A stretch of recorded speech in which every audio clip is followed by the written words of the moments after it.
that delay, which is fantastic. A Google. Okay, Google, stop. A, a Google, by the way, Googol originally, was 1 with 100 zeros. It's a numerical number. Hence the name. Oh, well then, what's the other one that you talk to? Well, there's Siri, and then there's Edna or Gladys, or what's it called? Yeah, so my friend that has the eye problem has Siri. So he listens to that, but he loves my radio that I gave him for Christmas. I have 5 radios. I understand. You made a point. God bless you for that. Agnes, what are you doing on New Year's Eve tonight? Take us into your wild, woolly world. What are you doing? Well, I was invited to dinner, but now that the virus is all over the place. Oh, stop it with the virus. The virus is always over the place. The flu or whatever it is. Oh, stop it. There's always a flu virus. There's always. Always. What are you going to do, stay home? Go out and enjoy yourself. Wear that stupid mask. But that's not the way I enjoy myself. I listen to the radio. I don't watch TV anymore because there's nothing on there. I listen to my music, What is your music? What do you listen to? What kind of music do you listen to? I listen to all the old shows, Fiddler on the Roof. I went to see Yul Brynner. So Broadway. Broadway shows. I love. Okay. So like show tunes and that sort of thing. Yes. Well, my husband passed away about a year ago, so I look for all my extra things to do. I paint pictures. Good for you. And anyway, my 3 granddaughters went to South Carolina to get out of the snow, and I said, here, take my radio with you, just in case you don't have your radio on. You and your radios, you're just giving them out because you got 5 of them because they got batteries. I have 5. I have 3 left. And I bet your granddaughter said, "Oh, thanks, there, Grandma. There's a radio." Right. Exactly. Well, they have their iPads, but that's another thing. No one's talking. They are all texting everybody. I know. I call my friends that are still 80 years old. Good. And we talk on the phone. It's the best thing. That's what I wish. I'm a great phone talker. Nobody talks. I get texted all the time. I know. I just talked to my friend that lives in Atlantic City for an hour. Good for you. By the way, Agnes, do you ever talk to some of your friends who just act too damn old? It's like, but you get some of your friends like they're old, but they're like old in spirit. You ever find people that's like, even you think this? Yeah, so if they want to come over for New Year's Eve, I have the beach right next door to me, and we're going to watch the fireworks from my windows. You ever do any drinking, any heavy drinking at all? No, that's another thing I never did. I went to college in Vermont, and my friends all, it was beer parties all the time. Well, why didn't you do that? What's the matter with the goody two-shoes? What, didn't you let your hair down? No, because I went to a Catholic all-girls college. What does that have to do with anything? That's where most of them weren't allowed to drink, and if you did... You don't do it with their knowledge. You do it behind their back. No, we went to fraternity parties. Ah! Is that where you sowed your wild oats? Come on, Agnes. No. Come on! Don't give me this goody two-shoes. I held a beer can in my hand, and someone told the nun that I was drinking. Oh, good. And she said, "Oh, I have to call your parents." Oh, stop it. I bet you were a hellion. Well, we had a curfew at 9 o'clock. There is no such thing as a curfew in college anymore. Agnes, let me ask you something. When was the first time you experimented with weed? Are you kidding? Come on, don't play this game with me. I know your type. I know you. Gee, it's okay. I am very knowledgeable of all these things. Really? The football players chew mushrooms. Are you kidding? Wait a minute. So you did shrooms yourself? Did you? No. Oh, stop it. I know what alcohol can do to you. That's the point. That's exactly right. It makes you crazy like a wild woman. Didn't you ever want to let your hair down and go crazy? Come on, Agnes. Well, I just love your show. Now, I don't even know what time it is, but I'm sitting here. It's 3:14 a.m. Eastern Time. Yeah. I know, and I don't even get tired because... Oh, yeah, you do. I'm entertained by this show of yours. Of course it is. There's nothing like it. Now we can talk about Minnesota and Somalia. That's so boring. There's nothing to that story. And can't do anything about it, but I can talk to you, and I'm doing something. Agnes, who was president when you were born? Eisenhower. My father talked about Eisenhower being the best president of all. No, that's not what I'm saying. I was born in Eisenhower's time. No. When you were then who was it? 80 years ago. 1943. Who was it? Was it Eisenhower? It was FDR, right? FDR, right. Yesterday, December 7th. Did you know that? He treated. Wasn't he had polio or something? He sure did. And by the way, he treated Eleanor like garbage. With that Lucy Mercer, with that he was horrible. I know. Well, that's what I learned about. And my Aunt Mary, who just died at 100, used to listen to Rush Limbaugh. Limbaugh. Limbaugh. Rush Limbaugh. Rush Limbaugh. Hey, hoody, timber. And I was riding in my Get your radio. I got 5 radios for you. Put on the Rush Limbaugh. Hey, hoody, shimmer me timber. Captain's on the way. Hey. I know.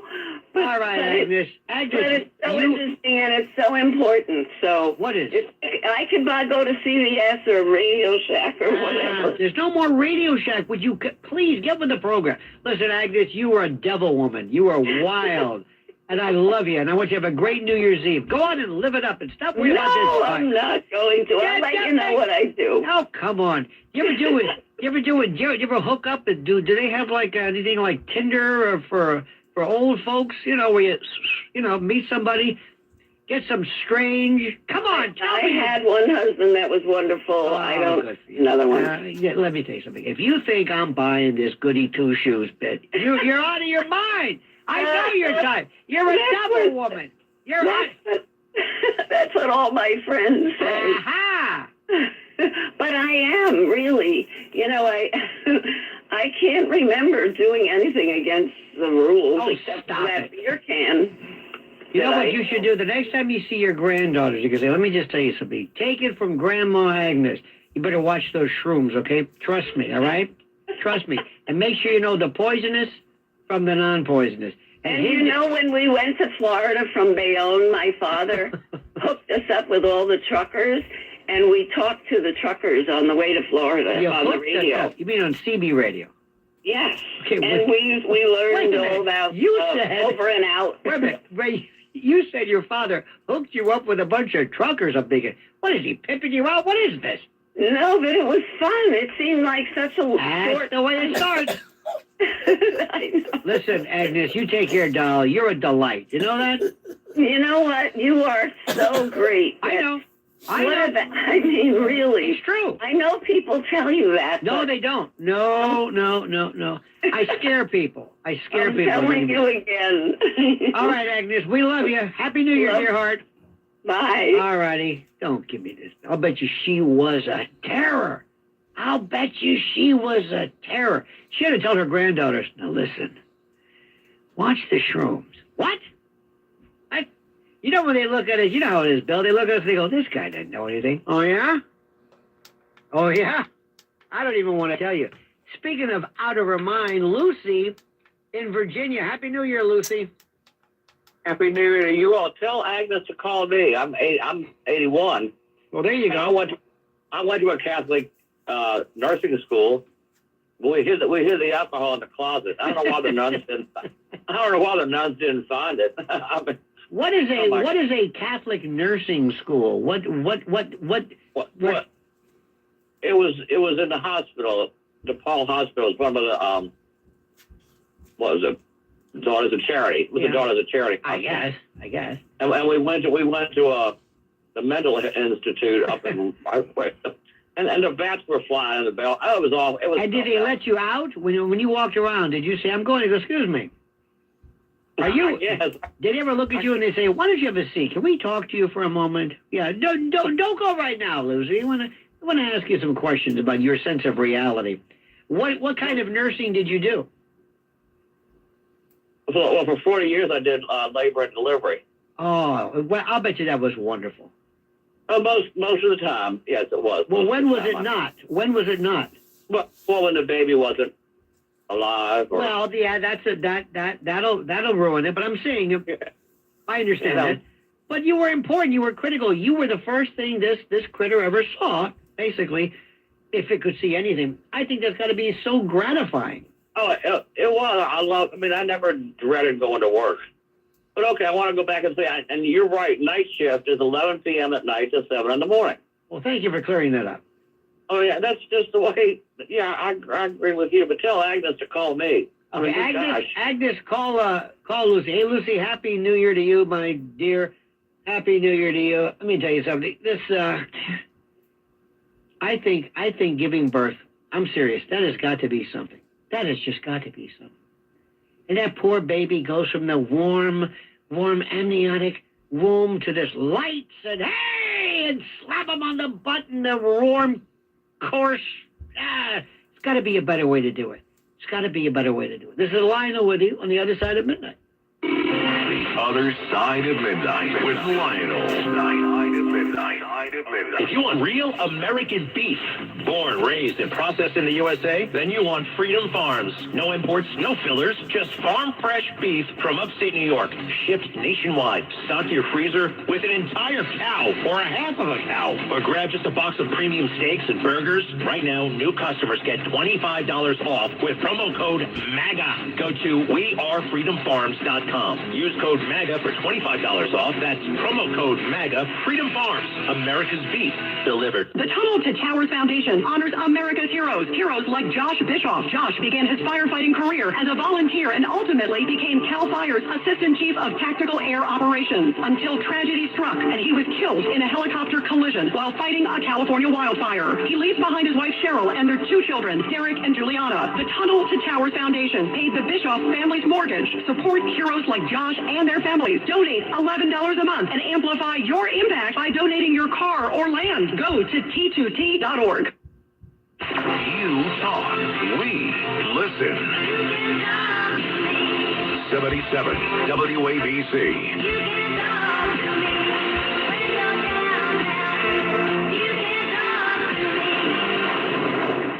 I'm Ultima Morgan of Morgan & Morgan. Every time one of my children started driving, it was terrifying. Thousands of accidents happen across the country. We see it every day. If you've been injured in a car accident, call us. Dial pound law or visit forthepeople.com for an office near you. There's a lot to like about 77 WABC. Talk radio.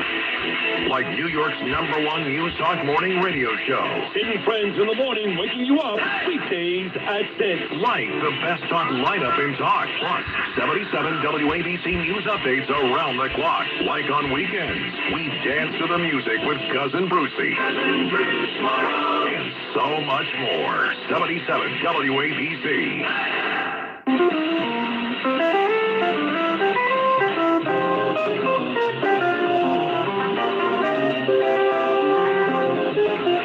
It's The Other Side of Midnight with Lionel.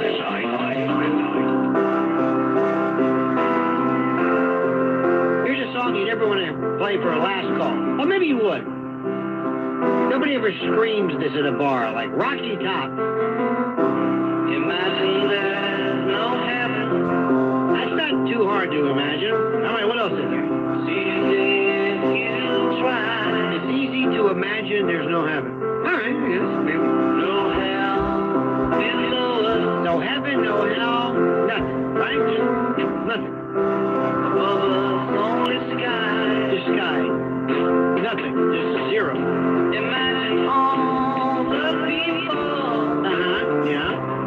What about them? Living for today.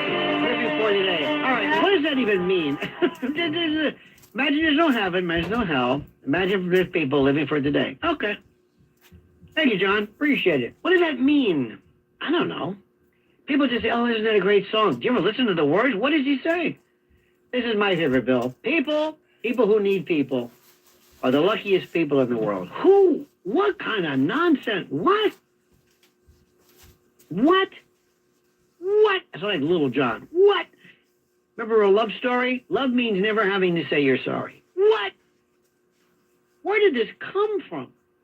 Let's go back to the phones, back to what I call fun. Let's go to Jean or Jeannie or Jane. I'm not really sure. Sometimes Yuri will throw a spelling at us in Dalton, Illinois. This is Tiffany Henyard country. Jeannie, Happy New Year.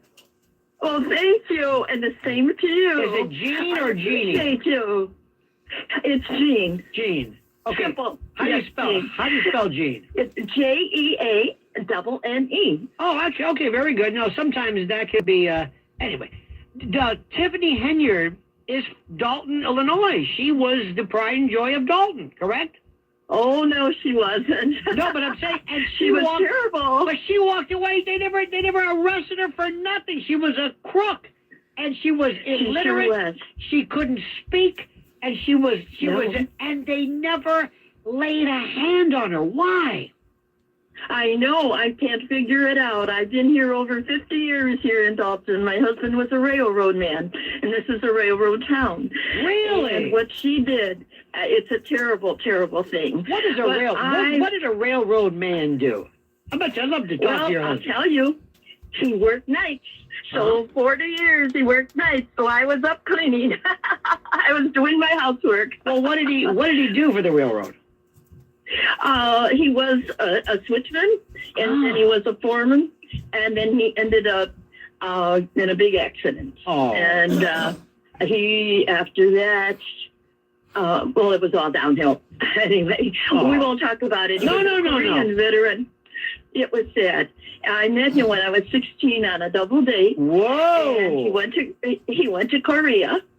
And he was my only true love in my whole life because I was born 1934 in July. So I'm kind of aged. Nothing wrong with that. My mother was born in 33. That was a good year. What was your husband's name? What was your husband's name? Lyle.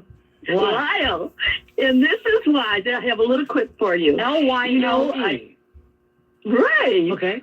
And you get called Lyle many nights. I know. And so tonight, I heard the gentleman say, Lyle. I said to my daughter, we're both widows here, she's 70. And I told her, you know what? I'm going to call him and tell him I went through that for all the years we were married, that we'd be married. You know what I get too sometimes, Gene? I get Leon and Lenny and... now, wait a minute, your daughter... Wait a minute, your daughter's 70? Yes. And, wow. Yes. And how old are you again? This year. So you're 90. I'll be 92. 92, wow. So, and your daughter's a widow? Yes. Oh. Her husband died in a car accident. Oh, my God. With our van. He drove me to the hospital for my husband. Now, and can I tell you his way something? home. Now, Jean, can I tell you that? Jean, right? Not Jeannie, but Jean. Just Jean. Remember Oliver? Hi, Jean, roses are red, and all the leaves have turned green. Remember Oliver? Yes, I do. And nobody sings it the way I do. I kind of give it that Ethel Merman, Bert Lahr take. But I got to tell you something. Well, I like your voice. You keep me awake, you know. that I do. But, Jean, let me ask you a question. Love it. And I don't mean this in any way. You sound sharp. Sometimes I talk to people that are 90s, and they're not all there. I'm sorry, okay? Well, you know, I had 8 brothers and sisters. Wow. They're all passed. God bless them. So I've been through a lot in my life. God bless them. And in 1943, my mother had her last baby. She had a major stroke. And I became a baby mama. And it was the wartime. So the brothers were all off to the war. Now, and baby my mama, oldest sister wait a minute, hold it. went off to San Diego. Okay, now you know baby mama today means something completely different. Oh. Did you know that? I took care of the baby. No. A baby mama is if somebody, let's theoretically, if you sired or if you had somebody's baby and you weren't married, the man would call you my baby mama. Oh, my goodness. Yeah. So when you say I'm a baby mama, be careful. Somebody might say, I won't say it anymore. Still waters run deep. Now, what I'm saying to you is, you're very lucky because a lot of people out there, they live great lives, but they just don't have the right genes. Also drama. And they're walking around at 92 yelling, who ordered a veal cutlet?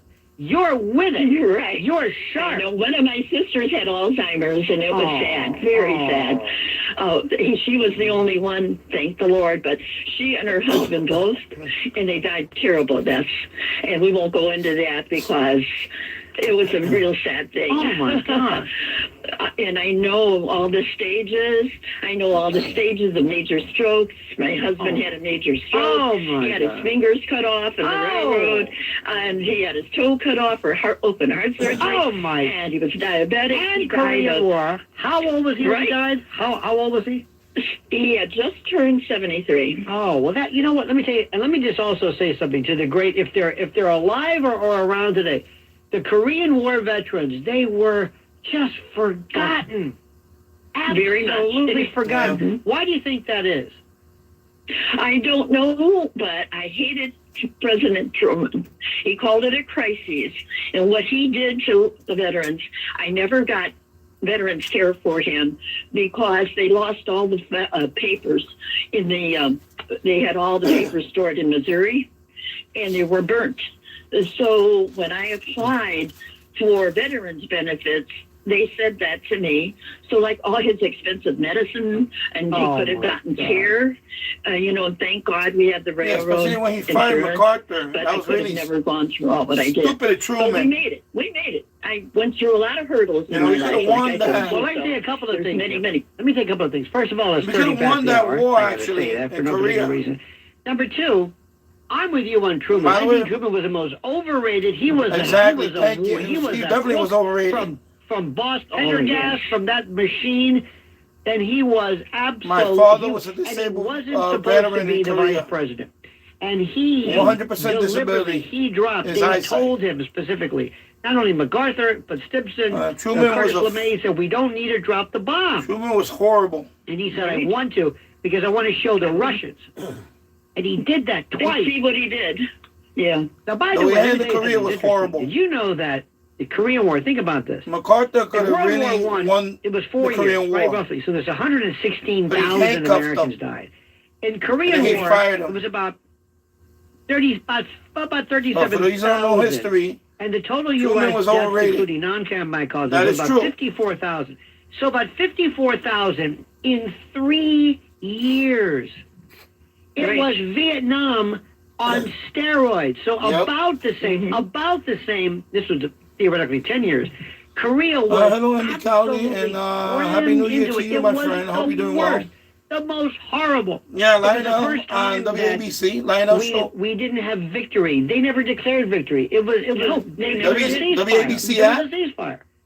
And That's those fantastic. poor men Or came back, WABC and they were just- 770 in New York temperature, City. the frostbite. I mean, it was horrible, and they never got the attention and the respect that they deserved. Oh, no, because he had the shrapnel when he was shot in the eye. And In the eye. Yes, and he had trouble all the time. Oh, He was on the railroad, and every time he got, the dust or the Oh, my. anything, riding up on the boxcars, when he was young, and he would get dirt in the eye. And right over to Hume's Clinic, the eye clinic, all the time. All his life, he had suffered Yeah. from that to the beginning. So he came home, but he told me so many stories about how some of the boys were there and they got killed, and Yeah, Korea they was put really it down that they were lost in the action.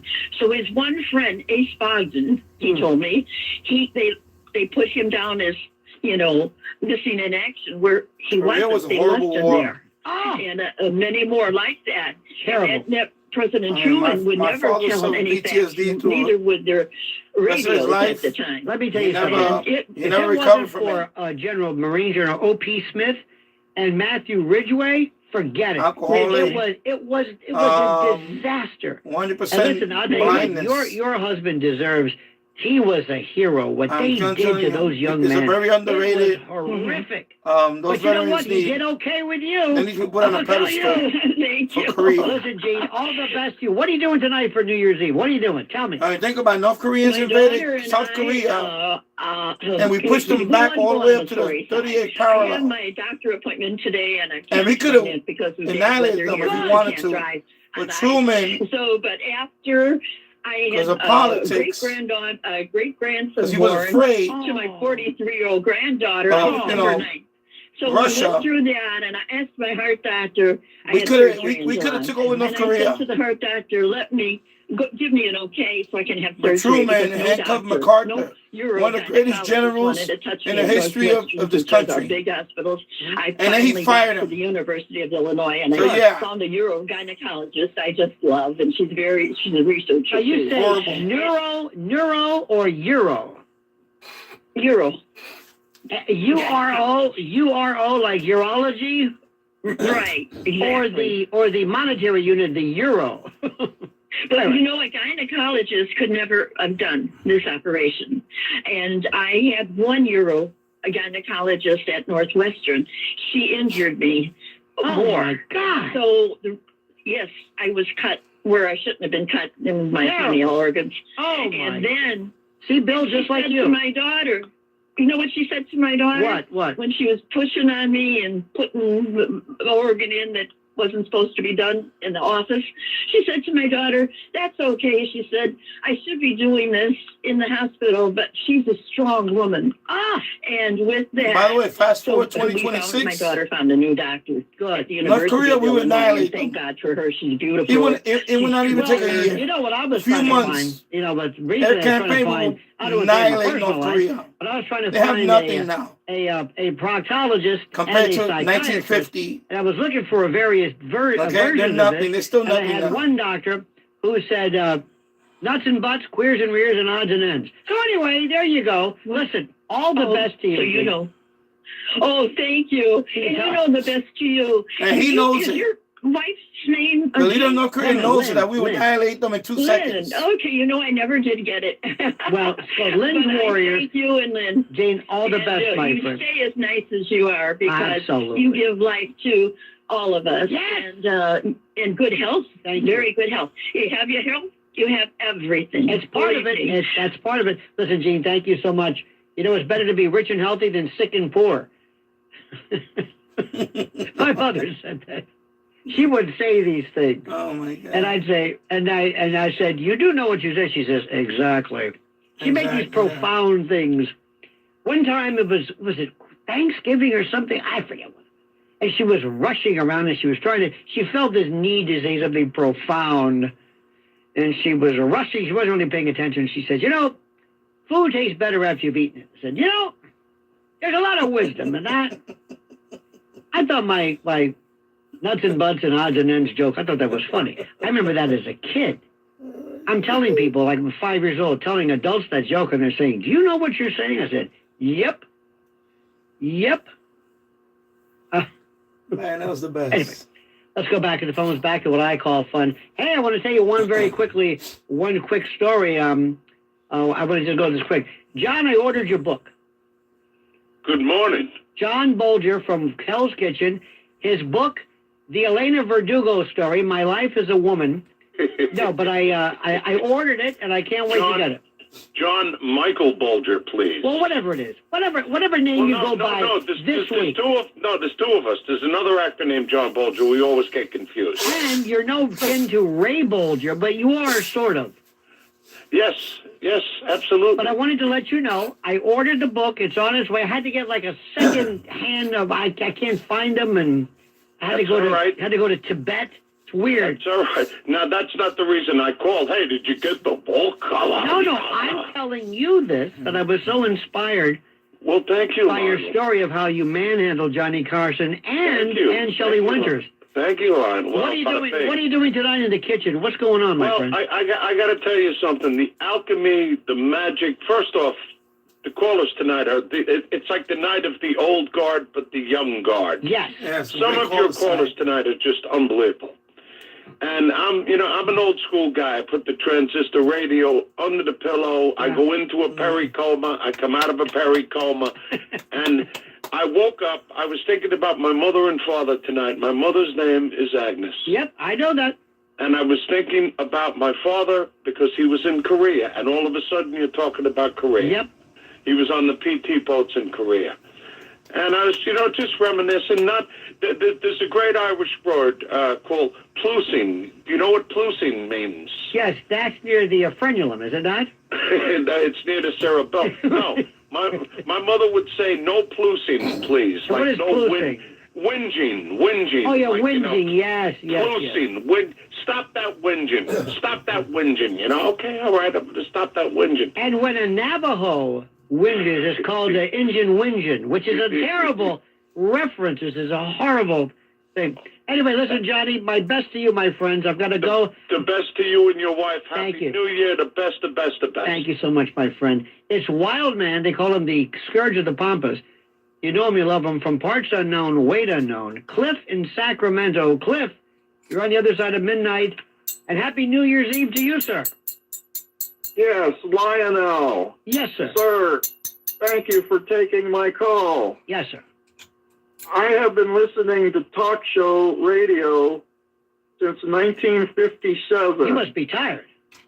But first, I want to say Happy New Year to you and your wonderful wife. Yes, sir. Lynn. Yes, sir. All your associates at WABC. Well, let's don't get carried away. All the people and all the folks in West Sacramento. West Sacramento, not east, not north. And to all those great people in the radio who are working terrible evenings and shifts, board ops, all over the world, all over. God bless these people. And all the fans that listen to you all on 12. Radio station. Yes. Yes, sir. Yes. KAHI in Auburn, California. Well, thank you, my friend. My first radio station that I listened to was KDKA. Hey, I knew he was going to say that. Well, there you go. KDK out of Pittsburgh, baby. It was the first talk show. It was hosted by 10:20 on the Ed AM. and Wendy King. Ed and Wendy King. You make it sound like I'm taking transcriptions. And it was hosted by Ed.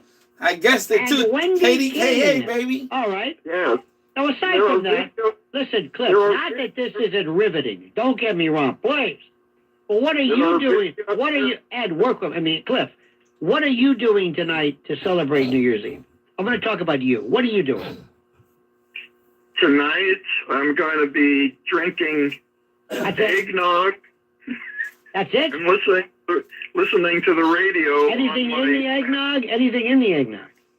My transistor radio. You're going to put your transistor in the eggnog? Just eggnog, that's all. No booze, no hooch, no nothing? No red eye? Oh, no. Those days are over. Why are they over? The police? The police made you do it, or court? Was this some type of probation? What was it? They're over because I'm almost over. Well, let me ask you a question. I don't mean to in any way insinuate this or to encourage this, but if it's almost over for you, don't you think you should start drinking now? Let's face it. You've earned a good life. Go out with a bang. Just saying. I had a good life. There you go. Well, Cliff, I thank you, and I'm so glad you shared it with us.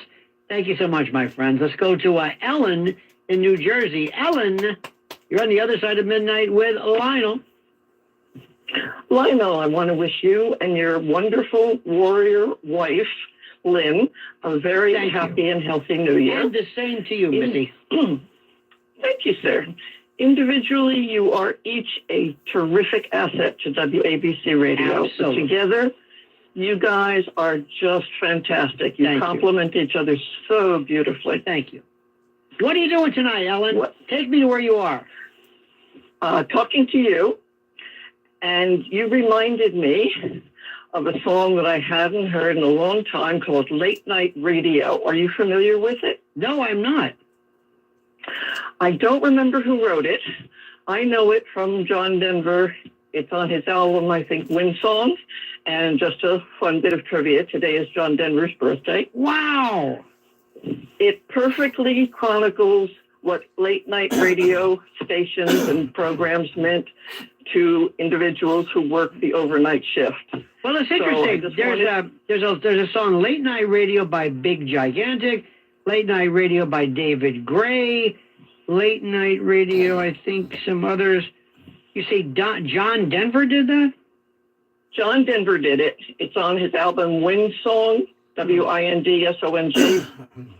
Let me see. I'm going to... Oh, it's called Late Night Radio by John Denver. It's on the Rocky Mountain High album. And this song is pure overnight AM radio, soul, quiet, reflective. Let's look for that. AM, it's called Late Night Radio by John Denver. 1972 it was released. This is good. We're going to look this up. You know, I never... pinpoints. Pardon me? It perfectly pinpoints everything that the different programs are. It talks about the UFO guys and the Sasquatch and the ghost channels. It talks about the preacher, hellfire and brimstone kind of stuff. And, of course, the talk radio people that are calling in with their problems. So I just wanted to recommend it to you and all the listeners. We are going to be listening for that and looking out for it. And Ellen, I wish you the best and Happy New Year to you. Silas on Staten Island. Silas, Happy New Year. Still all over the place, too, Brother Stair, even on the AM dial. Yeah, I'm so glad about that. John Katzimasidis bought this station. As am I, sir. He let all the talent do their thing. Yes. Instead of trying to direct them and tell them what to do. Absolutely. Hear, hear. Because a lot of executives really don't know what to do with the talent. Oh, you're preaching to the choir here, my friend. You are preaching to the choir here.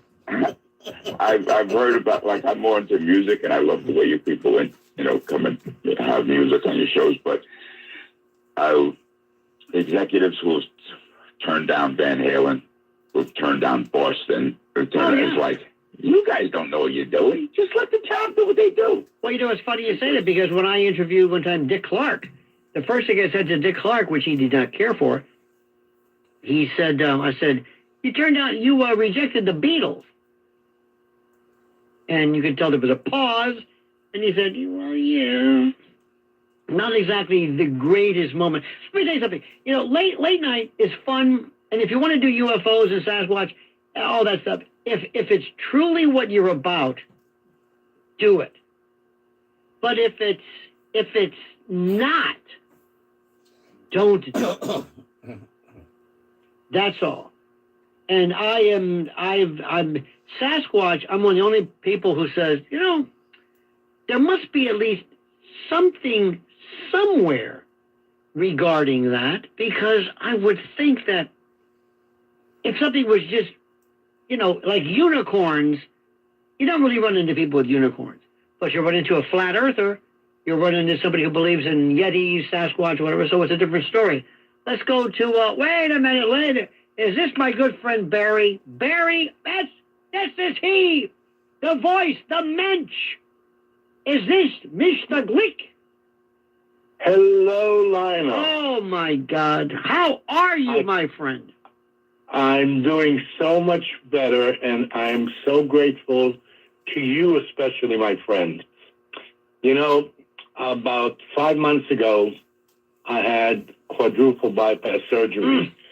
And for me, this was something that I never had. I was never in a hospital, never had surgery. Wow. I was clueless to anything like it. Yeah. And I want you to know, it was a difficult surgery, but you were an angel at night while I was recovering. And I listened to you on the radio, and you helped me so much to recover. And I'm ever grateful to you. Well, in fact, I was so glad to hear this. You had, I was glad to have received a text from you. By the way, artfully crafted, may I say. And let me tell you something. That bypass surgery, this is vein grafting. This is not a stent. This is serious business. So it was 4 veins. Wow. 2 for my leg and 2 for my arm. But I want you to know I'm 90% there, and I feel so much better, and I'm on my way to a complete recovery. Absolutely. And listening to you at night on the radio is so helpful. You know what? I think it is. And as we say, mazel tov to you. And also one of the things which is important and very critical is that thank God we have this ability to do it. Thank God. Yes. Because if we're not, and the history that I have with you personally, when I used to own Westside Camera, and you were probably my most successful campaign on the radio to bring people in to the store, and I will never forget it. Not only was your advertising amazing, but your personal endorsement and experience as a customer of Westside Camera helped so much, and I will never forget it. You were the most successful campaign. I gotta tell you something, Barry. I love selling something that I believe in. I sold a water filter. It was a water filter. It sold more than Stern, anybody put together, anybody, because I thought it was the greatest product in the world. And there was nothing worse than somebody who reads copy like they're reading directions, to like the mall. Take Route 3, But anyway, I am so glad. I wish you and Erica all the very best. Happy holidays, Happy New Year. Plus, you get 2 New Years. This is my only one, so this one counts. So anyway, we love you, my friend. Pleasure to meet Lynn at the cutting room in July. It was a wonderful evening. And when you get better, I'm taking you and your wife to lunch, and we're going to party like it's 1999, which makes no sense. I love you, my brother. You're talking. All the best. I want to wish you and Lynn a very, very happy New Year. Absolutely. Healthy and many celebrations. Absolutely. Thank you, my dear friend. Isn't that great? Isn't that terrific? I love it. Alan on Long Island. Alan, Happy New Year, Al. Happy to you too, Lionel. Great show. You were the big Christmas gift that came earlier in the year for us. First of all, I'd like to throw this out there. Whatever happened to the names Agnes and George? You don't get people named that anymore. I mean, it's like they just... Yeah, go ahead. No. You're right. You're right about that. I like those names. They're noble. Those are classic American names. And Happy New Year, Agnes. She's by the beach and everything. I hope a tidal wave doesn't come in. But anyway, the thing is, with everybody out there listening, and it's a great show, and we got to love it really much, why is Dominic Carter and you big assets to the show late at night? I think you should be on during the daytime, right? You're great. A lot of people... I think you would have a bigger audience during the daytime. That's why we love you. But also, the thing is, when it comes to like politics and everything, I love the way you're able to, put satire to it and everything. I mean, that's what we need here. We don't need everything is like, I am a Republican. I mean, who wants to hear that nonsense during the year, all year long? Not I, sir. I appreciate that. And I love what you say about names like Agnes and Edith and Beatrice and Mabel and Dorothy and Eleanor and Esther and I like names too, like for names for like old like diner waitresses, Madge and Flo and Dot and what are some of? I love those names. It's, how do I say that? Almost like I used to say this. I used to think that cocktail waitresses at bowling alleys. I know it sounds like this is a pejorative. I don't mean it. I mean it. I think there's something to be said for that. There's something so rustic. You get a Dot, Dottie, Flo, Connie. I'm trying to think of some great names that had an older take to it. My dear friend's grandmother, who was this wonderful woman, she had one of the best names ever, Sophronia. It was wonderful. Is that great? Sophronia. It sounds like sophomoric sonority, like sound sophomore. It's a beautiful amalgam of all these words. Then there's names like some Spanish names, like Osberto. I had an uncle, Abelardo, Adalberto, Nicomedes. There's a Rigoberto. There's this wonderful. There was a woman years ago. I ran across with the prosecuting. Their son's name was Nasmo. Last name was King. He goes, Nasmo, I said, where did you get Nasmo? She said, I saw it on a sign. Now, excuse me, don't get mad at me. This is the way she sounded. Wonderful lady. I said, you saw Nasmo on a sign? Yeah. Well, where'd you see it? Well, turns out it was no smoking. But the way the door split or something, it was Nasmo King. Okay, not to be outdone, there was a Spanish name of this one woman. The kid's name was Usmail. Usmail. And I said, where'd you get that? She says, on the government, where they bring the letters. U.S. Mail, Usmail. The Other Side of Midnight with Lionel. What if the future of finance wasn't built around averages, but around you? At Abacus Global Management, we're reshaping financial planning around the most personal data point, your lifespan. But it's more than just insight, it's control. As a technology-driven asset manager, we're empowering investors with an integrated system to take command of your time, your future, your financial destiny. This is a new era of investing. Take control at abacusgm.com. Let's talk about the advantages of giving appreciated securities. Today, we'll continue our discussion with Stuart Sullivan, Chief Philanthropy Officer at Shriners Children's. Last week, we discussed the benefits of appreciated securities gifts. What many do not understand is that charities like Shriners Children's will accept gifts of other kinds of appreciated property. To learn more about Shriners Children's and ways to give, visit their website, shrinerschildrens.org/radio. Keep listening for the second in this two-part series. The 77 WABC's Staten Island law firm of Anjuli and Gentili chime time is 3:59. The Staten Island law firm of Anjuli and Gentili, helping people just like you for 40 years. Walk with confidence. Call 718-816-0005 or visit aglawnyc.com. This is New York's talk leader, the crown jewel of talk radio. WABC New York, WRCR Haverstraw, and 107.1 WLIR Hampton Bays. News first at 59 past the hour. 77 WABC News starts now. Partly cloudy skies on this Wednesday, December 31st. Good morning, I'm Lisa Ritchie. President Trump says the U.S. will go after Iran if that country tries to build up a missile stockpile and reestablish its nuclear program. I hope they're not trying to build up again, because if they are, we're going to have no choice but very quickly to eradicate that buildup. Trump said it would be much smarter if Iran decides to negotiate, and added he would support Israeli military strikes on Iran. The investigation into an alleged federal fraud scheme in Minnesota continues to heat up. Mark Mayfield has the latest. This after a video published by an independent journalist appears to show abandoned daycares in Minnesota being subsidized by taxpayer money. Nick Shirley goes out there and finds more evidence of fraud in one day than Tim Walz and our Attorney General Keith Ellison have found in 7 years. Why did he find it? Because he looked for it. That's Republican House Majority Whip Tom Emmer of Minnesota.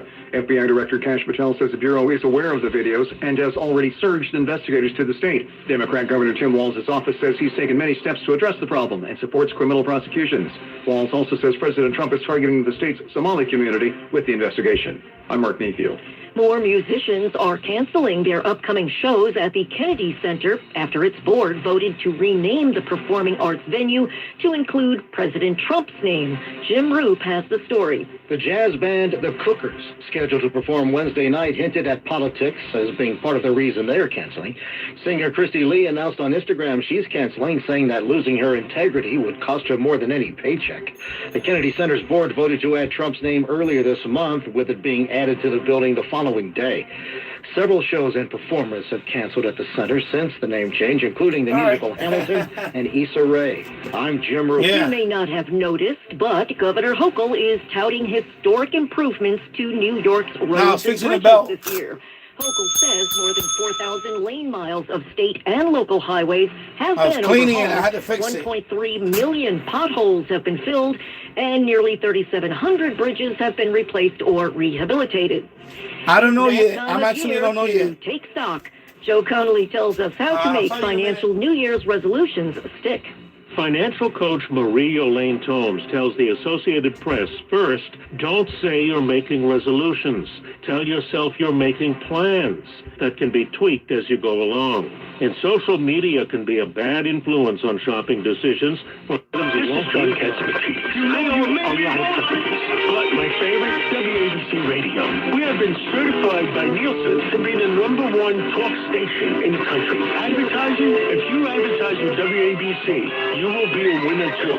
Why don't you email me at CATS at WABCRadio.com and you advertise with winners. You become a winner. Email me at CATS at WABCRadio.com.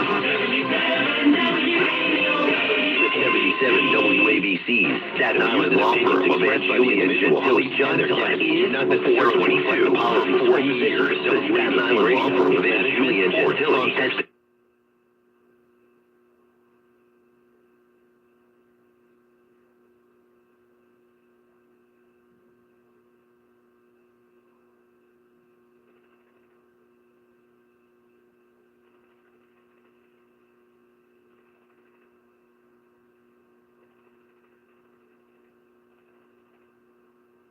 Music Radio proudly presents Super Hit Facts. Tony Orlando is much more than a #1 selling recording artist and recently inducted into the New Jersey Hall of Fame. He's also a movie and TV star. He was on The Cosby Show and acted alongside his pal Adam Sandler in 2 hit movies.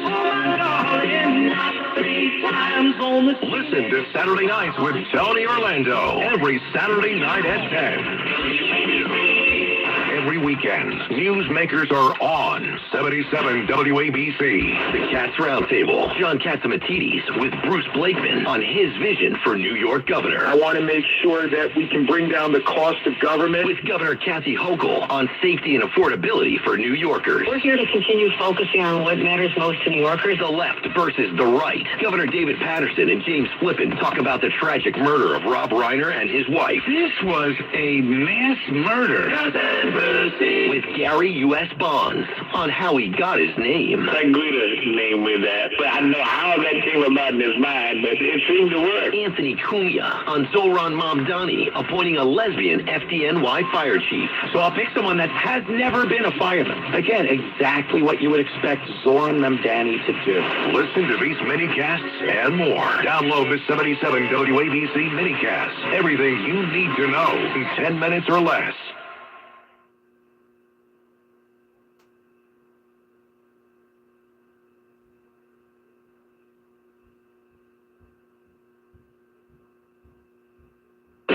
Listen to this podcast now on the Red Apple Podcast Network. Dominic Carter, City Hall. Fraud and con artists in Minnesota to the tune of $1 billion American tax dollars, if not more. And central to the controversy is Ilhan Omar, the Democrat congresswoman from Minnesota. She is not tied to the corruption, but as a Somali American and a prominent public figure who says horrible things about President Trump and America, she's the first one that should be deported. Listen to this elected official. These people are just idiots. I really, I'm at the point where it's become really hard to have an intellectual debate with any of these people because the level of stupidity tells you the dumbing of the United States has arrived. Download all of Red Apple Media's podcasts right now through your favorite podcast platform.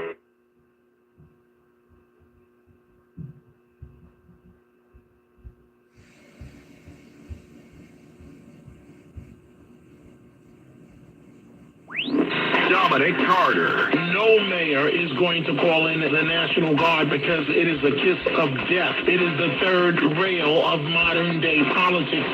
Weeknights at midnight after the Rita Cosby Show.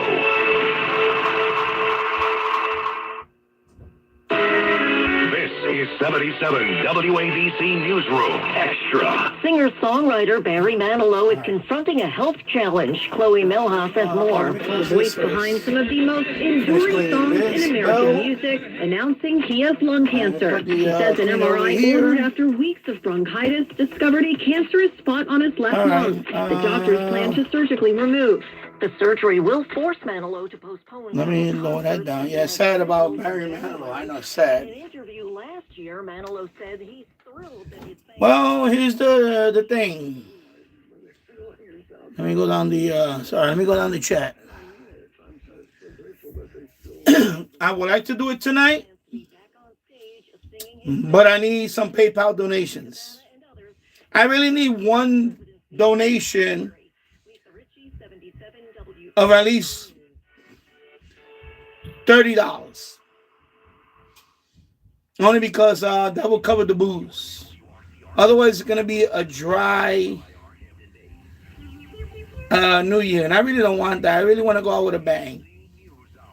So, if anybody want to hit me with PayPal, at least whatever you can hit me with on PayPal. I'm on the phone now, so I can't do the PayPal thing here. The phone doesn't let me. It's on my home page. You see the PayPal link? Because I don't want to do Super Chat. Super Chat's going to take next month to pay. I need the money like tonight for that. Or today. Really. PayPal. That's it. It has to be PayPal. Any amount, but if I can get that threshold of about $30, then I can have the alcohol New Year, excuse me. And I can start earlier. Otherwise, it's going to be the dry New Year. And I know some of you guys are not looking forward to that. I actually want to see the other version. So there you go. So it's up to you guys for that. Because I don't know right now. Honestly, I don't know if I want to, if I can. Well, what I mean by that is I would like to do it, but my YouTube money is not coming till 3 weeks from now. But of course, today's today. So, yeah, I can use PayPal. Just like Jill's asked for his little kibble fund and pizza fund, I need the New Year's booze fund. That's it. But it has to be PayPal. No other way.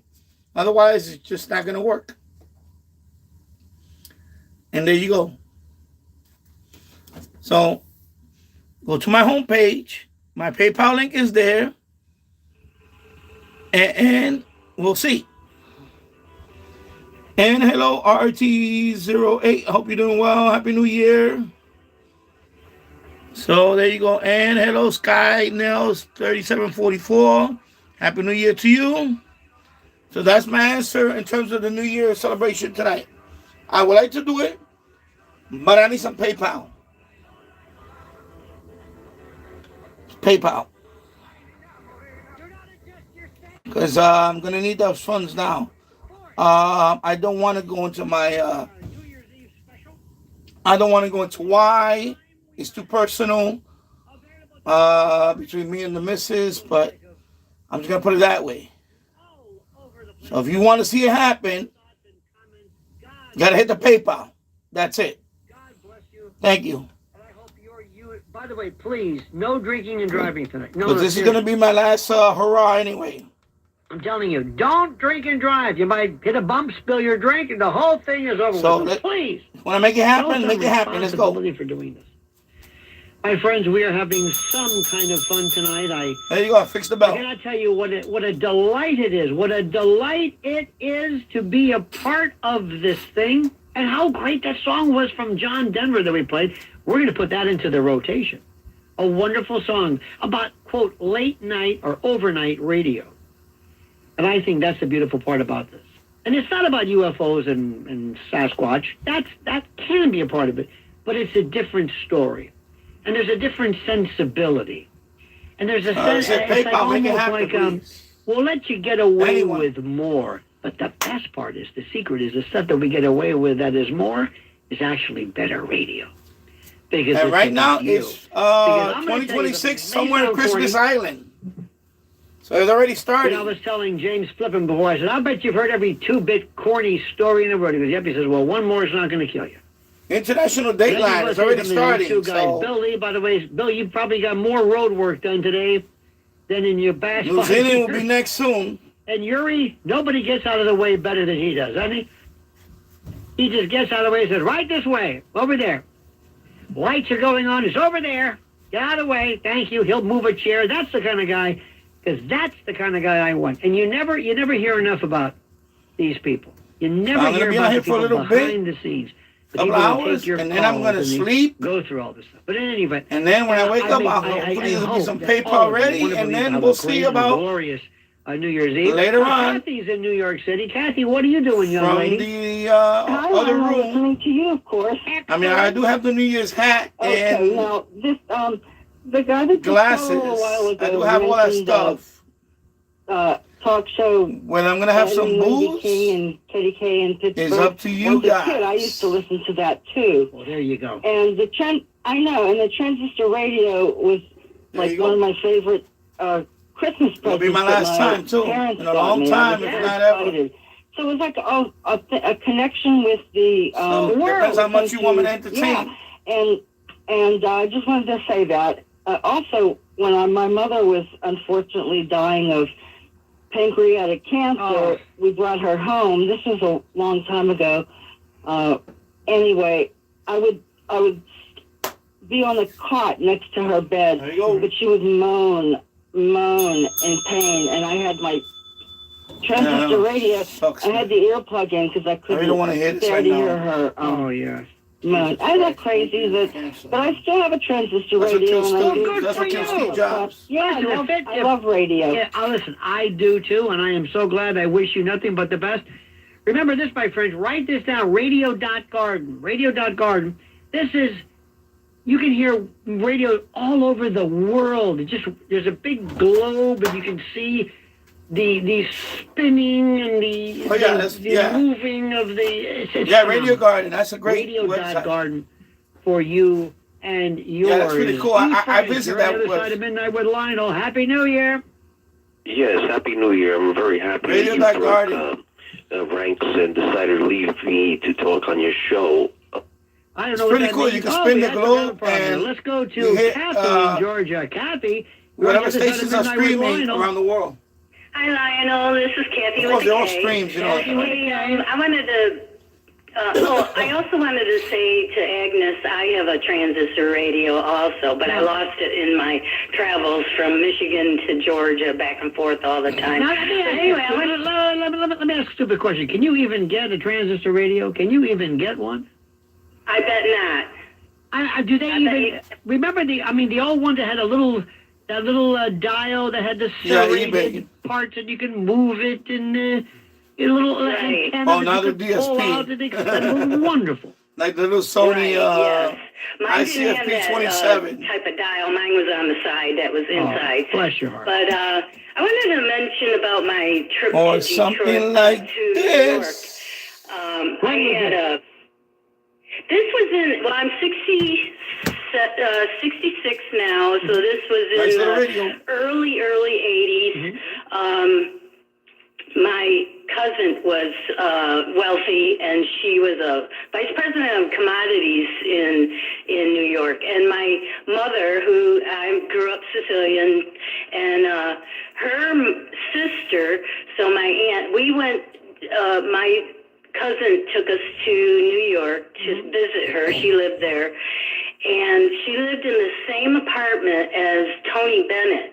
Wow. And we were walking in the building, you know, those revolving doors that go around, and you just... Well, he was coming out all by himself, and then I was walking into my aunt and then my mother, and we're going through the doors at the same time, and my aunt has a fit. She goes, "Oh my God, it's Tony Bennett!" And then he, you know, has that big old smile on his face, and he's going, "Yes, hey, thank you, yes, hi, you know." And I said, "Who's Tony Bennett?" Brought him right down. Yes, I was about 18, I guess. Kathy, and then, Kathy, enough with this. Let's get on to brass tacks. What are you doing tonight? Tell me, take me into your world. Where in Georgia? Where in Georgia are you? Anywhere tonight, because... Let me ask you a question. Where in Georgia are you? Where? I'm just below Augusta. Do you have a name? Do you have a name of this place? Or is it called just below Augusta? It's Waynesboro. Of course. I've mentioned to you before. Mention the name. Don't tell me where it is. So what are you doing tonight? What are you doing? Tell me. We probably won't be doing anything. Why? If I could, I'd do karaoke. That's my thing. Why aren't you doing anything? Are you an invalid? Are you unable to do it? What? No, there's probably no karaoke place, and plus this is a small town. We'd have to go to Augusta, and I doubt there's any karaoke going on. I don't know. Now that you mention it is New Year's Eve, there might be some. I mean, Dad, now what do you like about karaoke? Because I find it annoying. Oh, I love to sing. I love to get up on stage and sing. You know, it's funny. Bill, our board op today, our engineer, had an idea of reverse karaoke where they would play the music, but you would bring your band.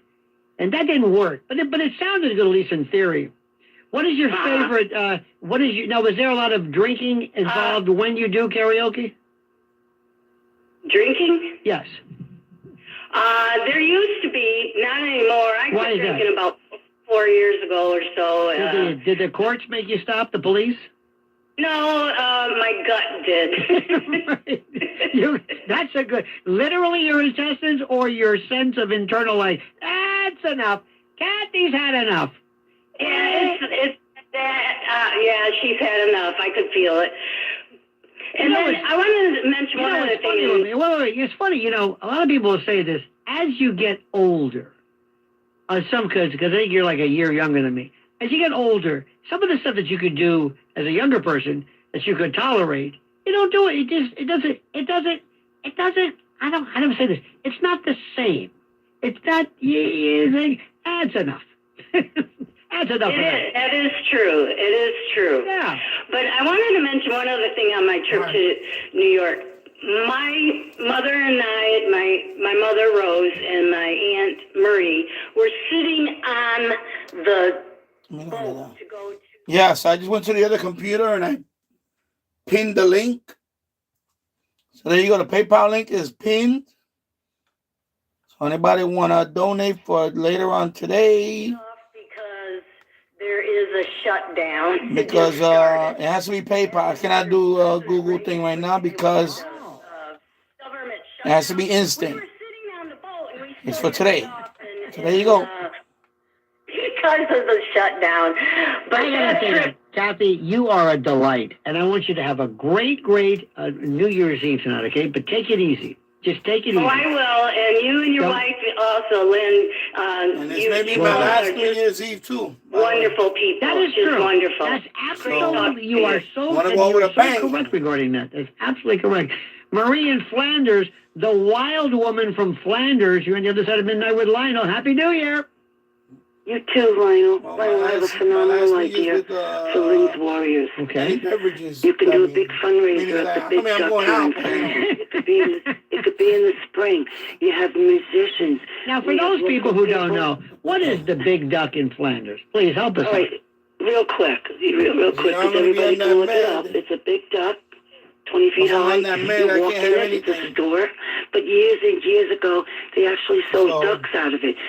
The Southampton town of Long Island, Southampton Township, owns the property. It's a couple of acres, and the duck's right there on Route 24. So it's a large duck that you can walk into. Yeah, look it up. I don't want to look it up. I'm talking to you. Thank you. And when you go into the duck, can you buy ducks down there still? No, sir. What do you buy? And you buy so expensive. Souvenirs. You buy souvenirs of the duck. Yeah, and T-shirts, and cups, and maps, indicating references to the duck. Yes, sir. Well, let me tell you something. You've sold me, and I think we're going to look up to that, and I wish you nothing but the best, and I thank you. Happy New Year to you. Jimmy in Brooklyn. Jimmy. Yes, Lionel, hello. Yes. I'm referencing you spoke with your very heroic wife Linda several hours ago about the frequency in the earbuds, and I just wanted to point out that if you can look it right up, that what is the frequency of a microwave oven, what is the frequency of a cell phone, and what is the frequency of earbuds of Bluetooth They are all in the 2.4 gigahertz range. In other words, you have many microwaves in your ears when you're listening on them. And they're directly pressed against your brain. Yep. Yeah. Yeah. And I think that's one of those things which I think is a terrible, terrible idea. By the way, I got to say something. Just for not that anybody needs my reference to this, but I feel so sorry, so sad for this Tatiana Schlossberg, Caroline's daughter, 35 years old, who died of this rare cancer. Absolutely horrible. And I just wanted, for whatever it's worth, it's so sad, so unfortunate. And let's put all this Kennedy talk aside for just a moment. There's something I think, it just goes to show you that it doesn't matter who you are. And I would hope, just as an outsider, not that there's any skin off my face, but that entire family put aside whatever these ridiculous petty jealousies are. That's not they got a problem with Bobby Jr. and Bobby Kennedy and all this other kind of jazz. But I got to tell you something, that really affected me. Not affected me, but it's so sad. And there are people like that all over the place. The numbers of cancers and turbo cancers and young people with cancers. And I'm not making any kind of a vaccine connection. I'm no expert. But you know, how much money you have in the world, I kind of wonder about that. But then how again, influenced you are, how much money, how much, just a layman, with an fame. This is Lionel with you, and this is The Other Side of Midnight. The Other Side of Midnight with Lionel. I'm saying every year you gotta take it. This is Roger Can't take it for granted, Holidays bro. are here, and it's the time of year when travel, crowds, and cold weather mean one thing. Everybody's getting sick. And in moments like this, you don't want to rely on the bureaucracy, the nonsense, or the slow-moving medical machine. You want control. You want to be prepared. You want options. That's why I want to tell you about All Family Pharmacy, a company that actually puts you in charge of your health. You can go to allfamilypharmacy.com/stone. Place your order online, and a licensed physician reviews it. Once approved, your medication ships directly to your doorstep. Fast, private, and secure. So whether you're looking for ivermectin, antibiotics, or everyday maintenance medication, All Family Pharmacy now has you covered. No waiting rooms, no rounds, no interference. This holiday season, don't gamble with your health or your family's health. Stay prepared, stay protected, stay in control. Visit allfamilypharmacy.com/stone and now save 10% with code STONE and take charge of your health, because nobody cares about your freedom more than you live do. a long life. You can't escape a traffic jam. That means you watch a lot of people. Know what else you can't escape? Seasonal allergies. You! And you might think you can avoid that coffee stain. You're living with that. Really? You can't escape a lot of things in life. But you can escape prediabetes. Oh, yeah. Prediabetes captures 1 in 3 adults. There are usually no signs of prediabetes. In fact, most people don't even know they have it. Yeah. But with early diagnosis, you can change the outcome and prevent or delay type 2 diabetes. Take action by taking the 1-minute risk test at doihaveprediabetes.org. You might not be able to escape having this song stuck in your head. But you can escape prediabetes. Go to doihaveprediabetes.org today. Brought to you by the Ad Council and the Centers for Disease Control and Prevention. I'll take a hit on it.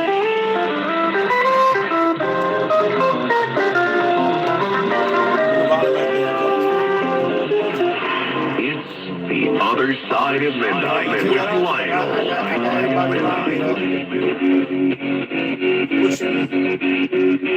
Alrighty, Lionel with you on our New Year's Eve show. This is a nice, warm. This is great.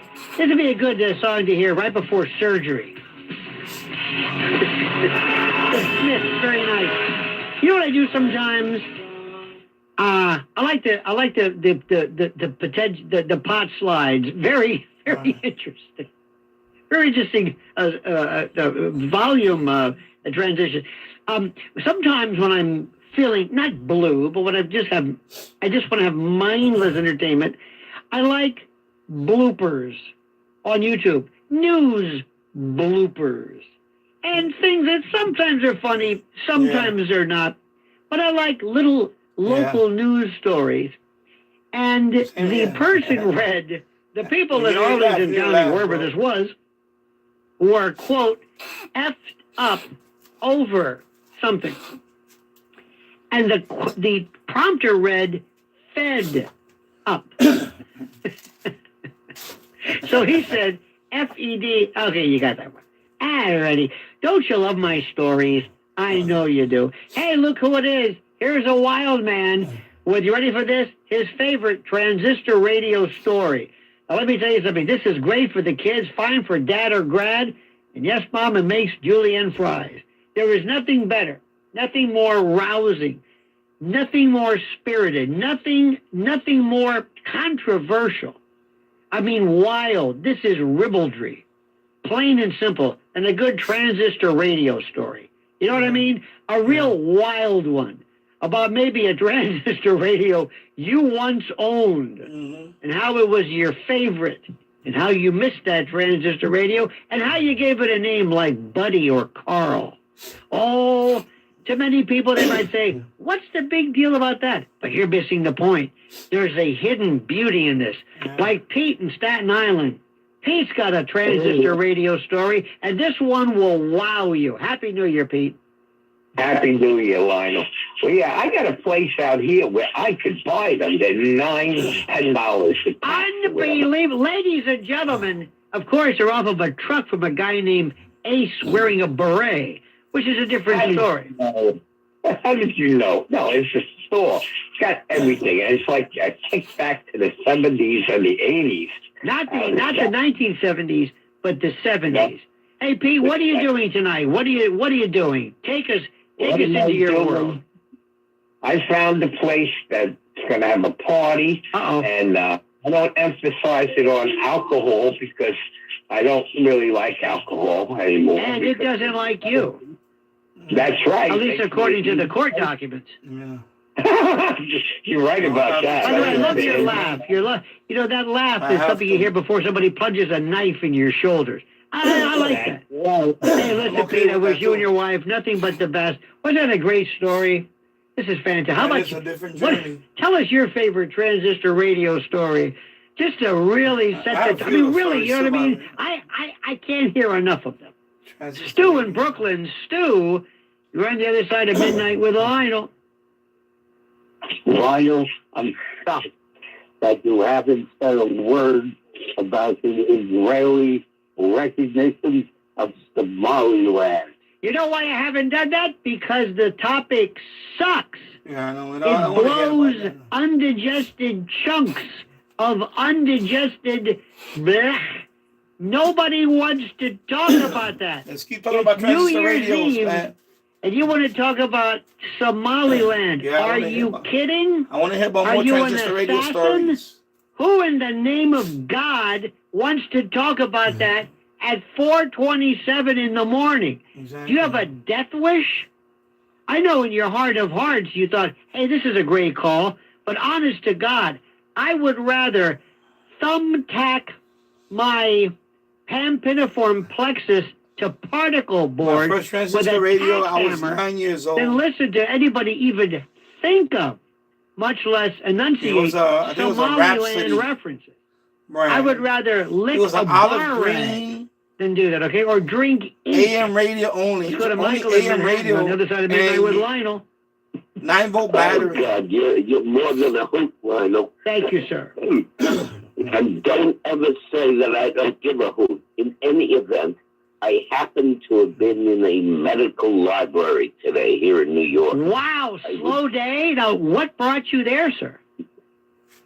Well, you can look up some information. I would tell you off air the name of the place since you're somebody who is cerebral, and you can look up anything you want, but I'll tell you off air. Is this an actual... And by the way, the reason why you can't tell us on the air is a what exactly?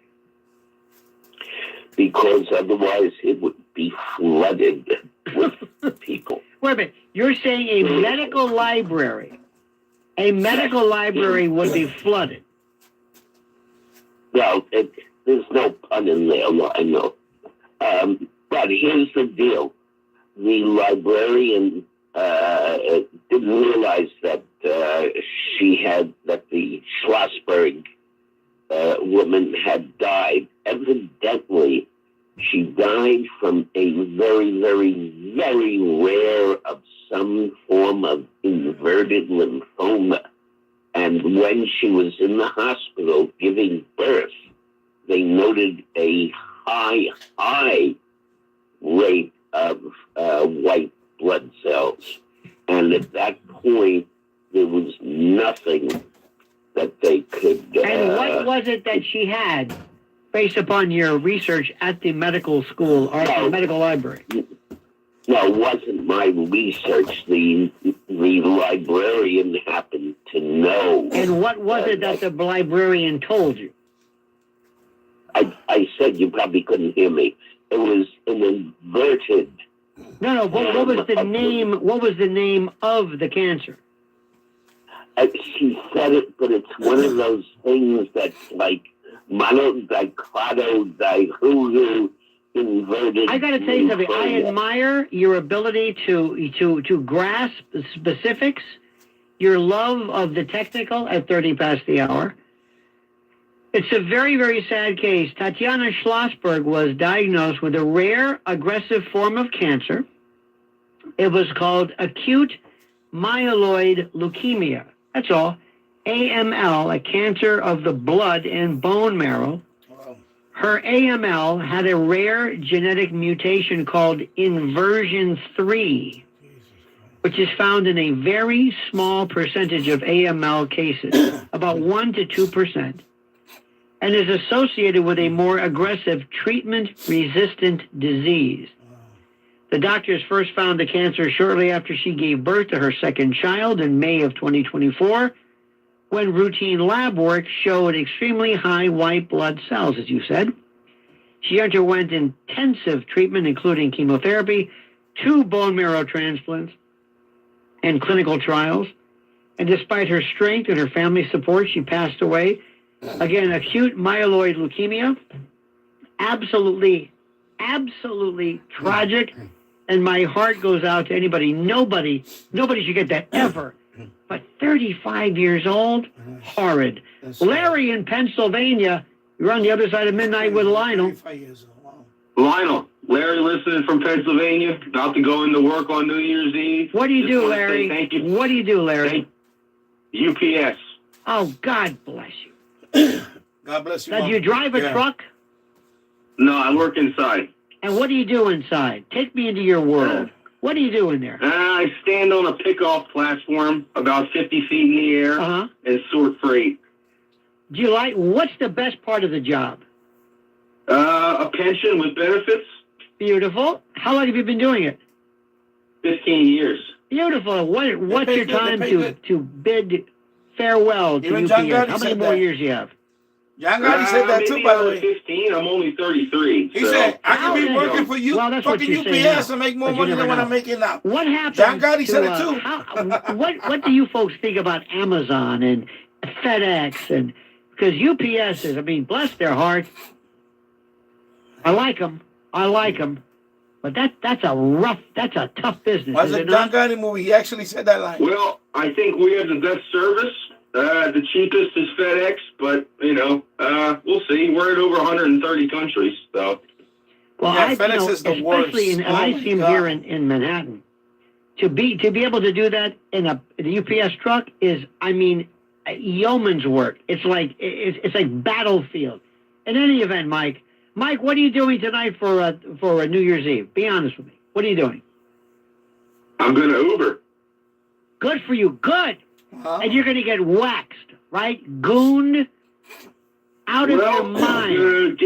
I'm going to get paid. No, I'm driving the Uber. Hustler, bro. He hustling, baby. You're going to take an Uber to go get drunk. He hustling. No, he getting paid. I'm those years, Lionel. You're 33 years old, which is good. Very good. Wow, so what happens is, you work right now. You're going to be working overtime. You are picking and sorting and grinning and whatever you're doing at the UPS, and then you're going to work Uber. Smart man. You're a very, very hard-working young man. Yeah, smart. Here you go. I appreciate that, Lionel. Just taking after you, my friend. What is the worst thing that's ever happened to you as an Uber driver? Right there, money maker. Stinky passengers on a long ride. Really? Yeah. Anything ever? Have you ever seen anything in the back seat? Oh. Perhaps people doing salacious, sordid, concupiscent behavior, vile, disgusting, abnormal, clinically subhuman behavior in the back of your car? Anything like that? No, Well, the stay night's out of young. the ghetto. The night's young. Yeah. Well, listen, Yeah. Mike, you're a good man. I thank you for calling. You love the show, don't you? I love it. I make your day. Be honest with me.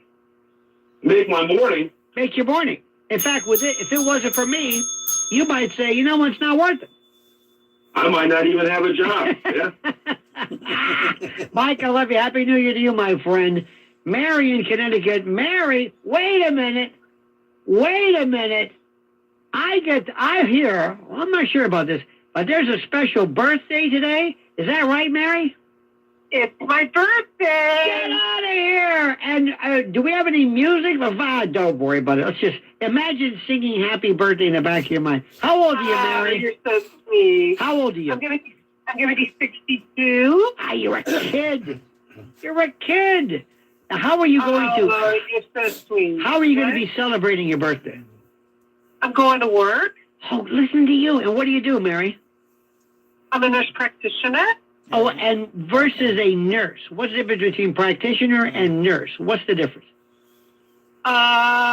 Basically, it's like a physician's assistant. Those I find out are really, in some respects, better than the doctor.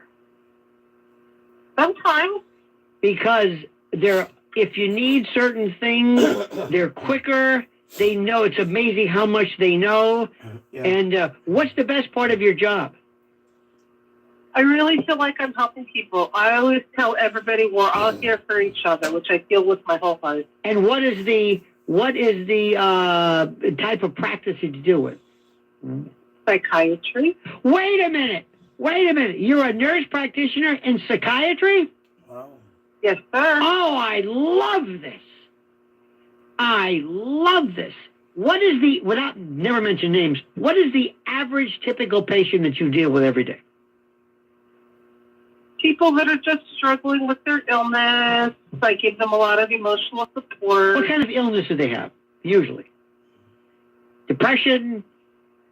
Yeah, pretty much anything you could think of. Do you have any serious, any psychosis, any schizoid affective? Sure. Have you ever been scared by any of the people that you've dealt with? That's an excellent question. No, I have not. Have you ever scared any of your patients? No, I treat them with unconditional love. I had to ask that question. What is the biggest misconception about psychiatry? That we're just pill pushers, which we're not. Good. Do you do talk therapy as well? I talk to my patients a lot, yeah. Good. What about the doctors themselves? Be honest. Do you find that there are, without mentioning names, of course, but there are some people who should have never gone into psychiatry because they have absolutely no connection whatsoever to the human condition? No. You're just saying that. Excellent. No, really, I'm truly. Now, let me ask you this question. I agree with when you're dealing with people all day long who are suffering, because let's face it, nobody goes to a psychiatrist and says, I'm happy. How do I keep this happiness going? Normally, it's a problem that you're dealing with. But does it affect you? Does it change your view of humankind? Like, what is and isn't normal? What is and isn't regular? Does it change your outlook in terms of the collective human condition? Not really, because I think basically everybody is good and wants to do good internally in their heart. Have you ever looked at yourself differently, like realized that, there really is no such thing as normal, whatever that means, and that you yourself perhaps have picked up some different aspects to your own personality? Not necessarily mental illness, but, quirks and... No, I would agree with you. By dealing with patients, it does give you a lot of internal speculation. and just some internal thinking more than anything else. Now, some people are overly medicated. And don't you think that in some cases some kids are? I would agree with you 110%. See, but that has nothing to do with the case itself. You know, psychiatry. I got to tell you something.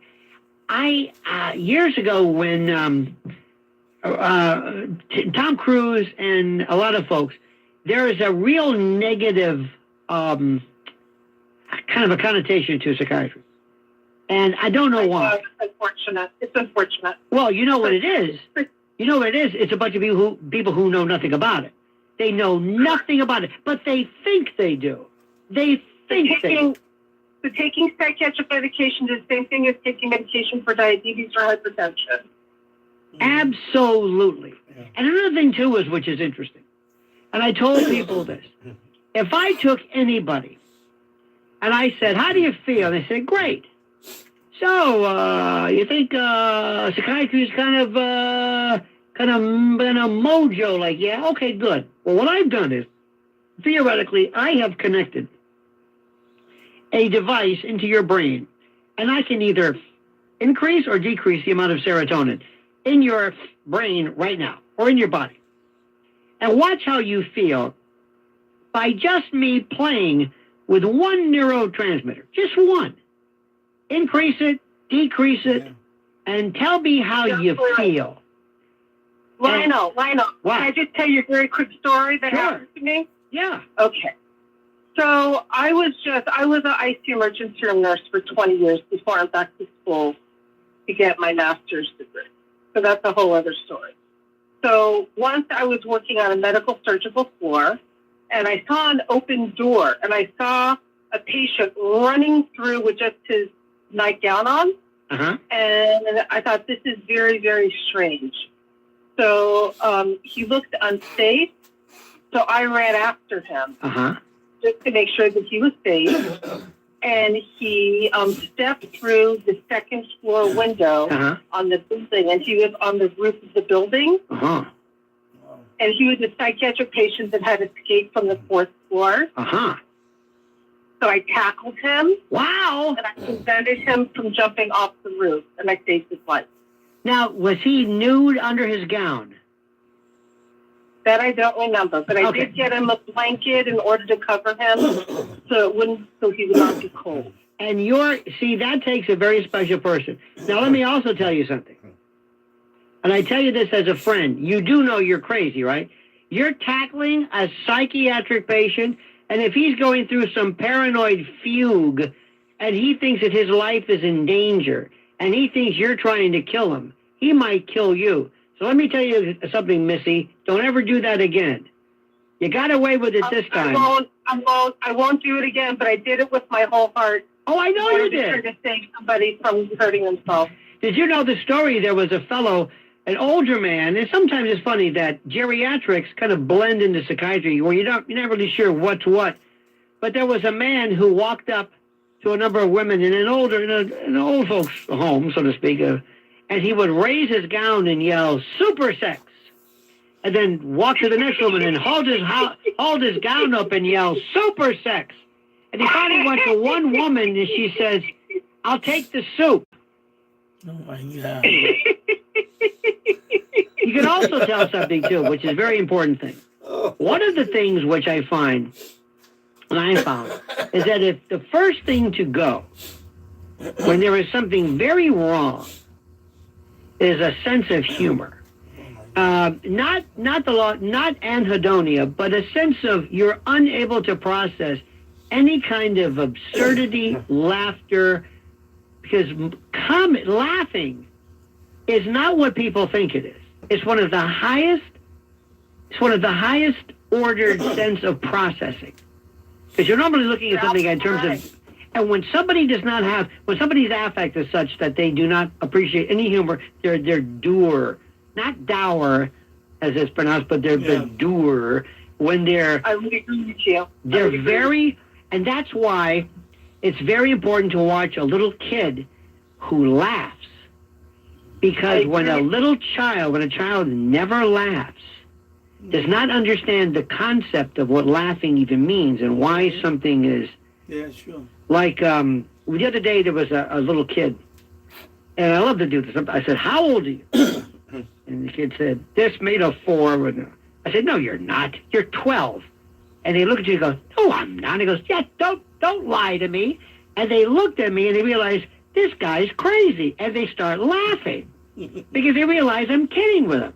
Now, if a child, you know how much goes on for a person to understand harmless absurdity? There's this thing called a joke. It's okay to laugh, and it is emotionally like a relief to laugh. Like, this is great, just for a moment. We're not. You're right. Now, take You're a right. child who was on a spectrum, take a child who was just not doing very well. He has no idea what you're talking about. None. In fact, you've seen it with schizophrenics. They can't, in particular, they can't use any kind of symbolic reference like cat got your tongue, top of mind. They have no idea what that means. They'll take it literally. Absolutely right. Absolutely right. Lionel, love you. Love your show. Got it. I love that. She just gave me the, I'm done with you. I like that. I wore her out. I can't tell you enough about how important it is for there to be a sense of humor. I'll also tell you this much. The sickest, the saddest, the weirdest group of people I have ever had the, quote, pleasure of meeting are comedians and people who work in comedy. They are the worst.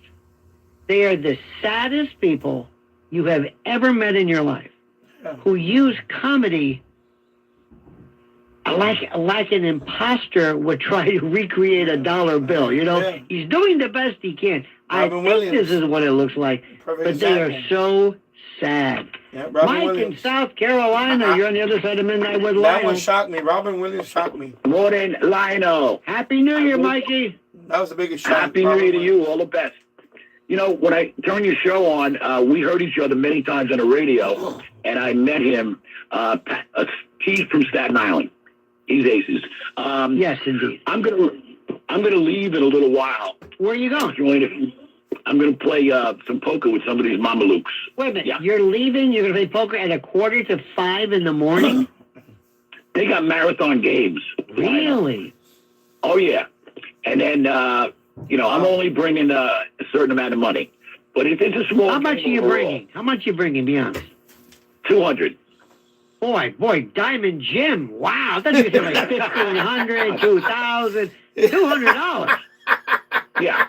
Well, I that's can okay. tell you stories. I can tell you stories when I was gambling in the city. Football games and this and that. I haven't bet football in 30 years. But these are a good bunch of guys. And some of them are high voltage at this poker game. What does high voltage mean?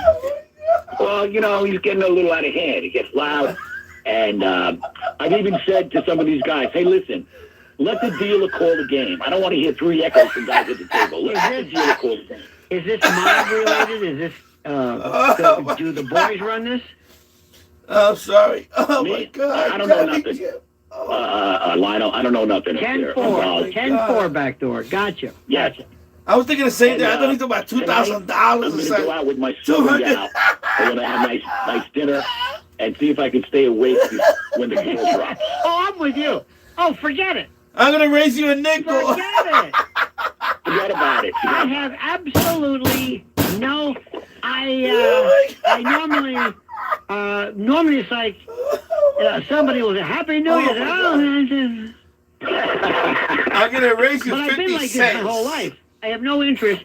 Oh, my God. Another thing, too, is, Mike, one of my problems is whenever everybody wants to do something, I don't want to do it. I think it's stupid. I hear you. I'm always odd man. And listen, Mike, all the best to you, my buddy. Happy New Year, my friend. Oh, shit. Lionel, Happy New Year, all the best. I'll be tuning in Indeed. 2026. Thank you, sir. Thank you so much. Dick. Big Dick in New Jersey. You're on the other side of midnight with Lionel. Big Dick in New Jersey. Hey, good morning. Happy New Year, Lud. How you doing? Thank you, Dick. By the way, I wanted to thank you. Yes, sir. You helped me out last week when I called about mourning my mother after 21 years. She died on New Year's Eve. Oh. And you told me I should celebrate her life. Yes, sir. Rather than, yeah. And I did that. This is the first Christmas that I celebrated in 21 years. I decided to go over all the memories of our Christmas. And it was, and I'm going to do that from now on. I'm not going to, I'm going to celebrate rather than mourn. Excellent. It's liberating, isn't it? It's liberating. Yeah, I mean, I have a holiday back now. Good. Well, you did that. Good for you. Well, thank you. And thank you. Yeah, and you wanted a transistor radio story, right? No. Well, if it's absolutely necessary. Well, you asked for it. You said you asked it. I was it's so sardonic. And okay, go ahead, tell us. We can't wait. It's hard to tell with you. You never know. That is true. All right, tell me your story. Go ahead. When I was about 7 or 8, I wanted a transistor radio because all my friends had it and they were listening to the baseball games. Mm-hmm. So my father was always old school. He bought me a crystal radio. You know what they are? I have heard of them. I've never seen one. I don't even know what that is. Well, they don't have batteries. They work on the actual radio waves going through the air is the power that powers the crystal. It's almost like the theory of a quartz, is it not? It's like that same. Does it vibrate, oscillate? What is the power? Yeah. Well, the vibrations going through the air are what powers the radio. But you have to ground it. You have to be grounded to somewhere. What is that? Well, you have to ground it to something that goes to the ground, like a metal pipe that goes into I used to hook up to the radiator when I was in my home because the pipes go into the ground, or an electrical ground on the screw on an outlet. Well, put it this way: it makes portable use difficult. Is it not? Exactly, and that's what I wanted it for—to walk around outside with my friends listening to. So you look outside to see Little Ricky, and Little Ricky was like tethered to the chain link fence because I had to ground it. Mm-hmm. And every time I was walking around listening to the baseball game, I'd have to stop at people's house and like hook up to their great chain link fence to find out what was going on in the game. It was sad. It was just freaking sad. I was just reading this very quickly that the crystal radio set is a granddaddy of radio. No plug, no batteries, no power bill, just physics doing its thing like it used to before everything needed a charger and a software update. Crystal radio uses a long wire antenna to grab radio waves out of the air. Those waves carry energy and information.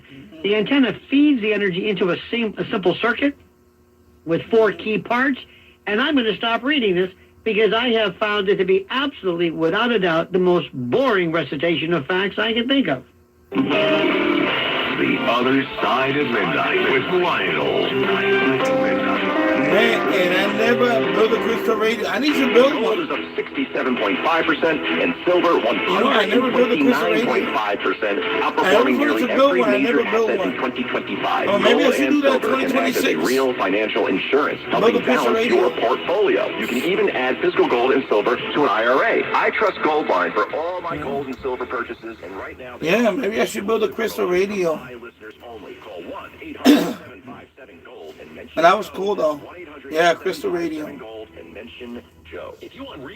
So my first transistor radio was the Rhapsody. It was a green radio, 9-volt battery. My mom gave it to me for Christmas because my brother had a JVC boombox with shortwave and all that. I really wanted something like that, but of course my mom can't afford that. She couldn't afford it. So she got me, a little transistor radio, AM only. I was living in Puerto Rico at the time. And my Spanish wasn't that good at the time. But I really wanted to hear English stations. So there was one station in Puerto Rico that broadcast in English at that time. It was WHOA out of San Juan, Puerto Rico. And then every other station that I tried to tune was Spanish. But at night, I discovered Meaning Wave DXC. Later on in the evening. And I would hear the Virgin Islands. I would hear Cuba. I would hear Cuba at night. In fact, my first DX from Cuba was Radio Reloj. And I would hear the Cuban news. At Rotary.org. from Radio Reloj. And I would hear a bunch of Caribbean stations at night with my little with my little AM radio under the pillow. So yeah, I can relate to all that. And I love the static that will soothe me and put me to sleep. AM static noise. So yeah. Imagine music. Just imagine something playing that you like. Something appropriate. There's no need for actual music. Why? Because radio is the theater of the mind. Let's apply that to filler and bumper music as well. What are you going to do? I just looked up at one of these TVs that I never watch. And there's a special on Chevy Chase coming on CNN, I think. Have you ever met or seen, if you've heard him recently, anybody as obnoxious as Chevy Chase?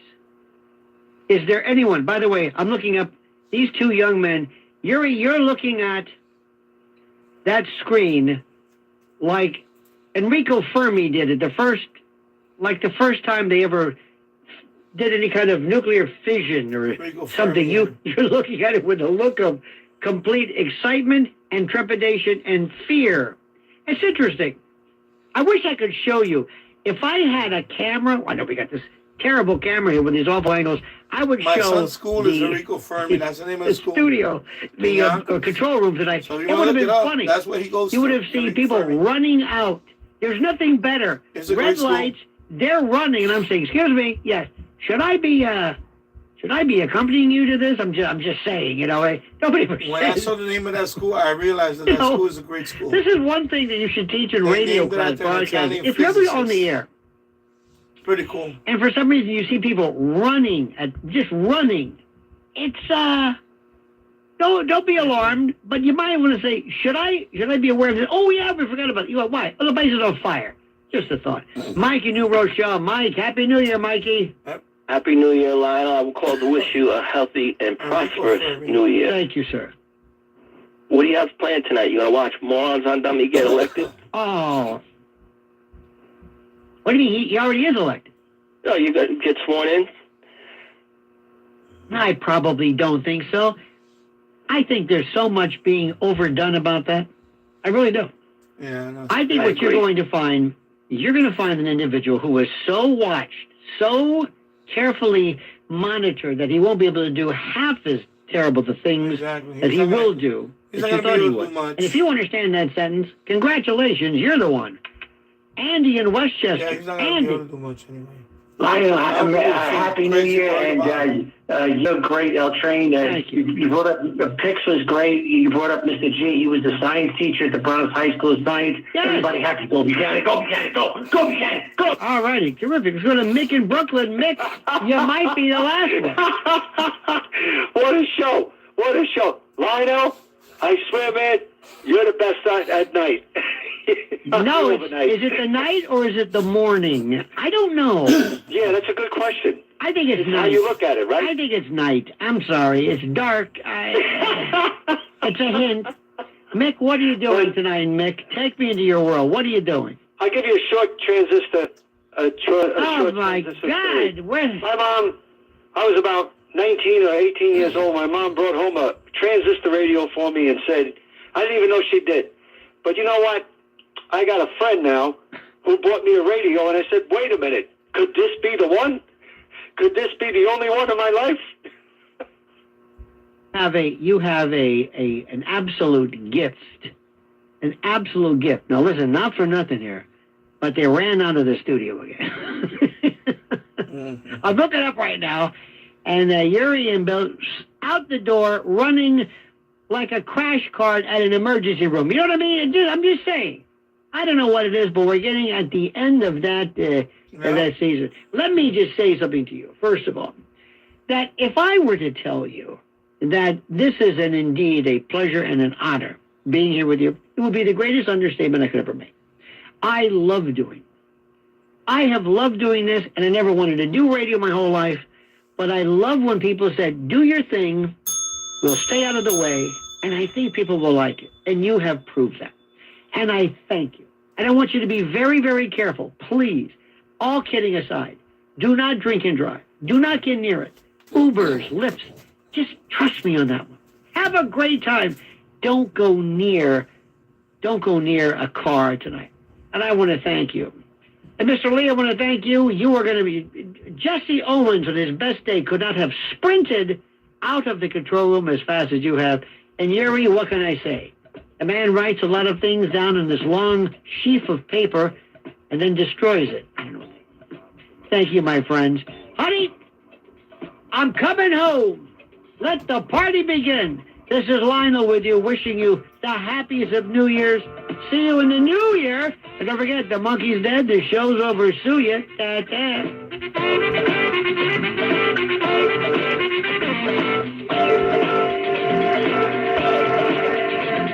WABC New York, WRCR Haverstraw, WLIR Hampton Bays.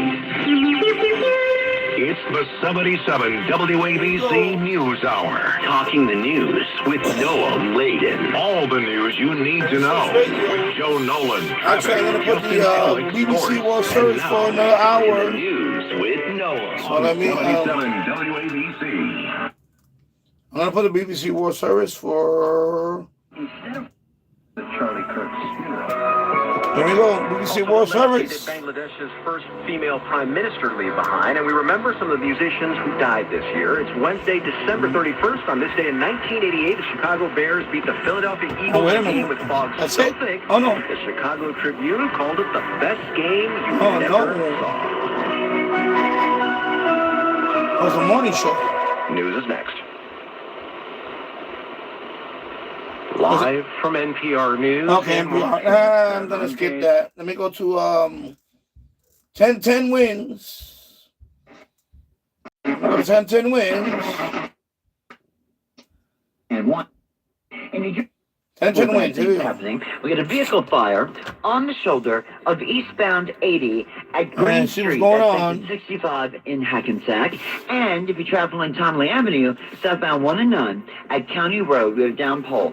All lanes are blocked on southbound 1 and 9 at County. As we check what you need to know about the bridges and tunnels, we've got 5 to 10 at the Holland Lincoln GW Bridge. Your East River crossings look good so far. No restrictions at the area of bridges that we've been told about. We're looking good as we check what we see on Long Island's Big Three, LIE, Northern State, Southern State, all doing excellent. And today the LIRR will run on a weekday schedule. Additional trains will run on the Babylon, Montauk, Port Jefferson, Port Washington, and Ronkonkoma branches to Manhattan this evening. Karen Stewart, 10-10 wins at 92.3 FM. Well, we know we're going to see the ball drop, but are we going to see snow at the crossroads of the world, too? Let's get a live update with AccuWeather meteorologist Joe Lundberg. We may indeed, Kathleen. There's a disturbance that will come streaking toward the area today. Out ahead of it, we'll see clouds and sun. It will crack the freezing mark, maybe get to 34, but as that feature moves through tonight, it'll be mostly cloudy. We do expect a little snow and flurries at times. Light accumulations of dusting to at best an inch, just enough to make things kind of slippery as you're walking around Times Square. And at the stroke of midnight, we're expecting temperatures to be around the freezing mark. Then it will dry up by the morning. And tomorrow will be a cold day. We're probably going to be stuck in the 20s despite some sunshine. I'm meteorologist Joe Lundberg. I've got all the details of the 4-day forecast in less than 10 minutes. The New York Weather Station, 10-10 wins on 92.3 FM. Now, snow or not, the NYPD and New Yorkers are getting ready for the big party. 10-10 wins Amanda Alexander is in Times Square. Good morning, Kathleen. First of all, Happy New Year's Eve. And absolutely, the NYPD is ready. All of Broadway, 6th and 7th Avenues and beyond, they are barricaded. I mean, thousands of NYPD officers are on duty with canines. There's going to be bomb squad teams, drones, helicopters, you name it. Security is tight this year. It almost made it impossible for me to get in the press area, but I'm here, and I'm just as amped up as the people already lining up like new. You lined up already? Yeah.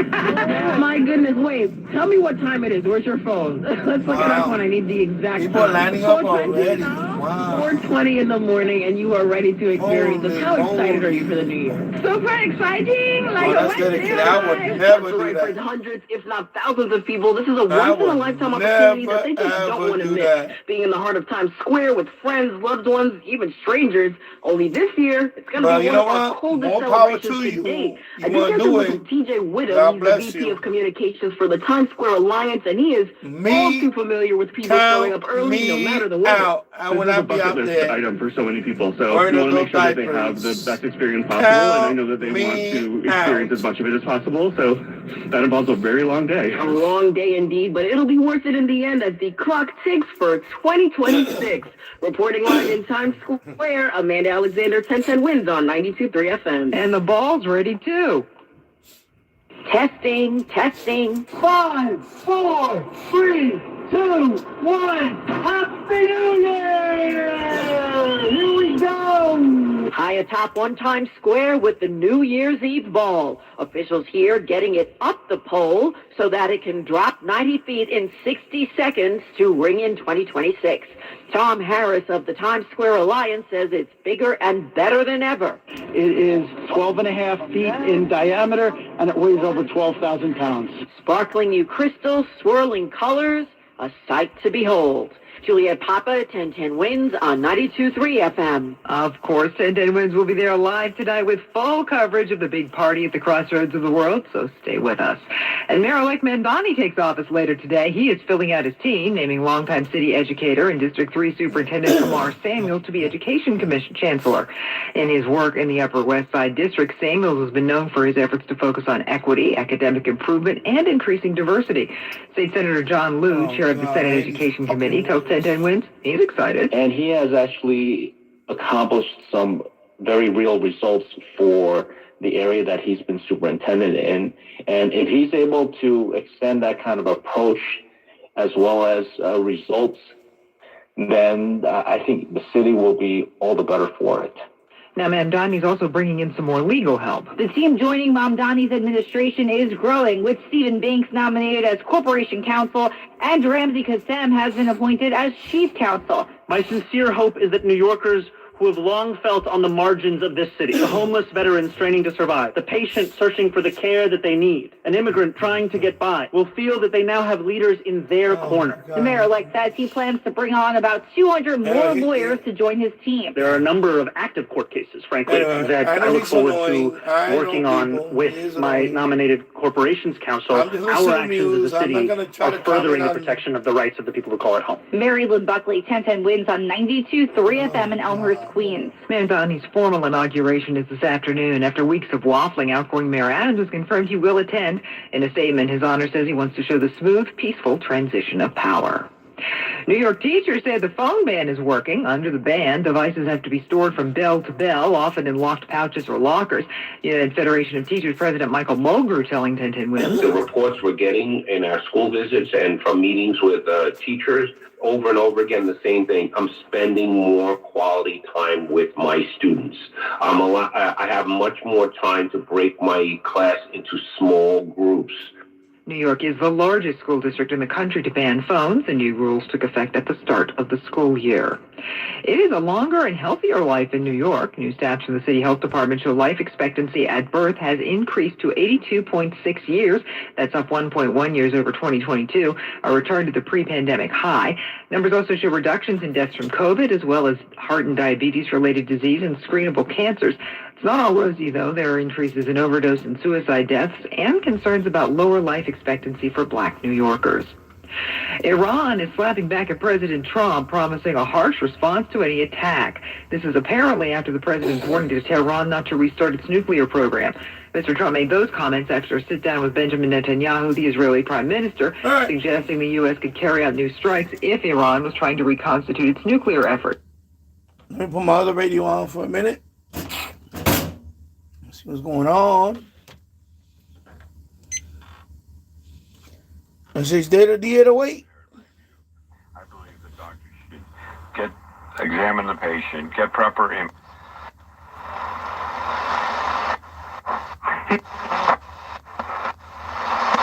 2G, the patient.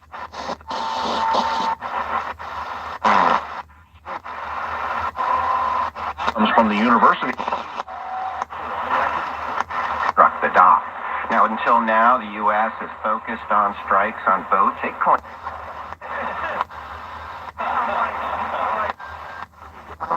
today, New Year's Eve.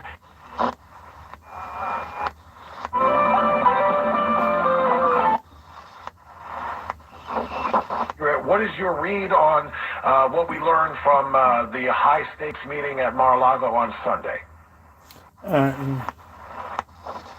Wait for the holiday. And there will be party hats and noise makers to help you get into the spirit. That party is free, but you are asked to bring a non-perishable food item to donate. Financial burden of student loans, the effort help families send their kids to college. And ahead in our next half hour, safer streets. Allegheny County sees a sharp decline in homicides, but police are credited for the trend. And ahead in all news, heroic actions. One mom took to save the life of her daughter while on vacation. Mary. Yeah, it's New Year's Eve, and it's going to be a snowy one as we bring in the new year. Temperatures will be right around freezing late tonight, and heavy snow will overspread the region. I'll let you know how much we can expect coming up. It's the last day of 2025. And we're celebrating with a song for free. Yeah, that's another look at ours. My name is Emma. I'm 13 years old. 6 years ago, I was injured in a car accident that left me paralyzed from the waist down. Once I completed rehab, my mom applied for a Canine Companion service dog. Last January, I finally got to meet my service dog, Garcia. We quickly developed a very strong bond. Together, we go to my horseback riding lessons, school band practice, swim meets, and archery classes. Together, we pick vegetables, and we like to cut flowers. I love Marcia. She makes me feel like together we can do anything. I can't imagine life without her. She's a part of the family. We are just one of the thousands of things Canine Companions have cared together over the past 50 years. With Roy Health, we can continue for another 50. Visit canine.org to see the many ways you can change lives.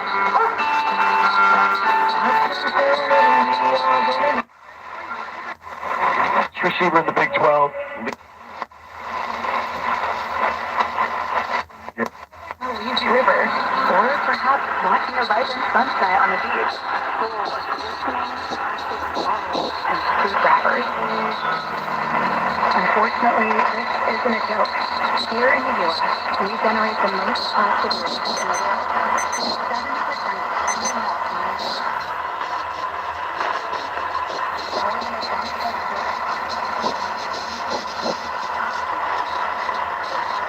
7% Oh, it's fading fast. Wow. The team and Ken Seal.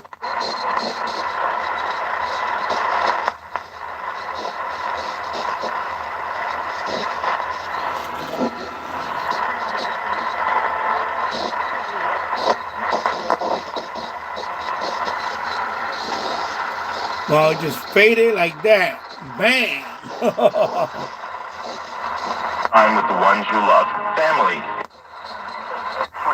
News Report. Looking for something new? Try fencing, the Olympic and Paralympic sport that is perceived strategy. Just meets cardio.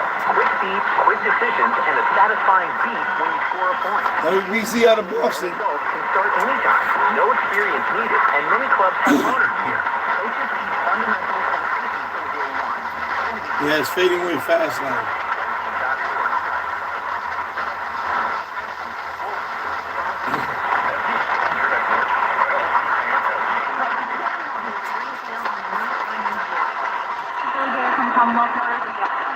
In stock and on sale. Find us fast at shopwithblack.com. We can help you with this.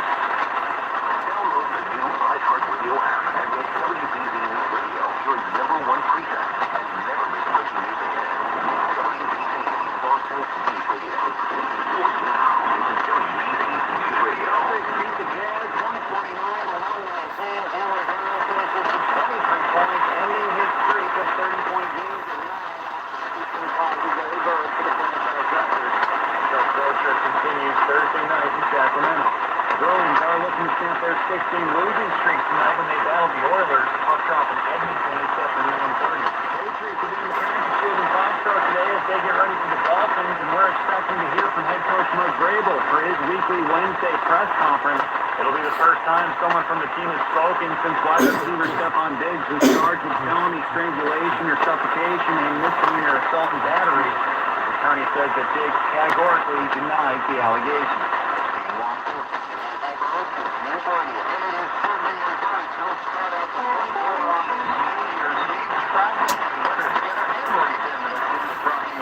Subaru retailers of New England Elmville Drive. Traffic on the streets also brought to you by Commonwealth Motors. Here's Jack. Well, thank you, Jim. We're doing pretty well out on area roadways. Light traffic, Mass Pike right now, Sturbridge right into downtown Boston. Things are looking pretty good right now. Traffic is strong. Good cars out there, you're not alone. But it's moving without a hitch. Traveling down to the south through 95, 24, and 3. No troubles getting in and out of the, heading up towards the Braintree area right now.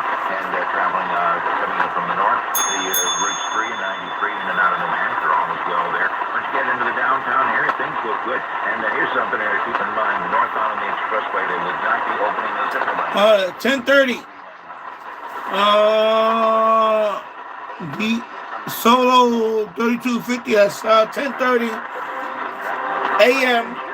WBZ out of Boston. We're about 10 to 15 degrees below outside. Our outside temperature 26 right now, and those clouds starting to break up before daybreak. We've got mostly clear skies at the moment.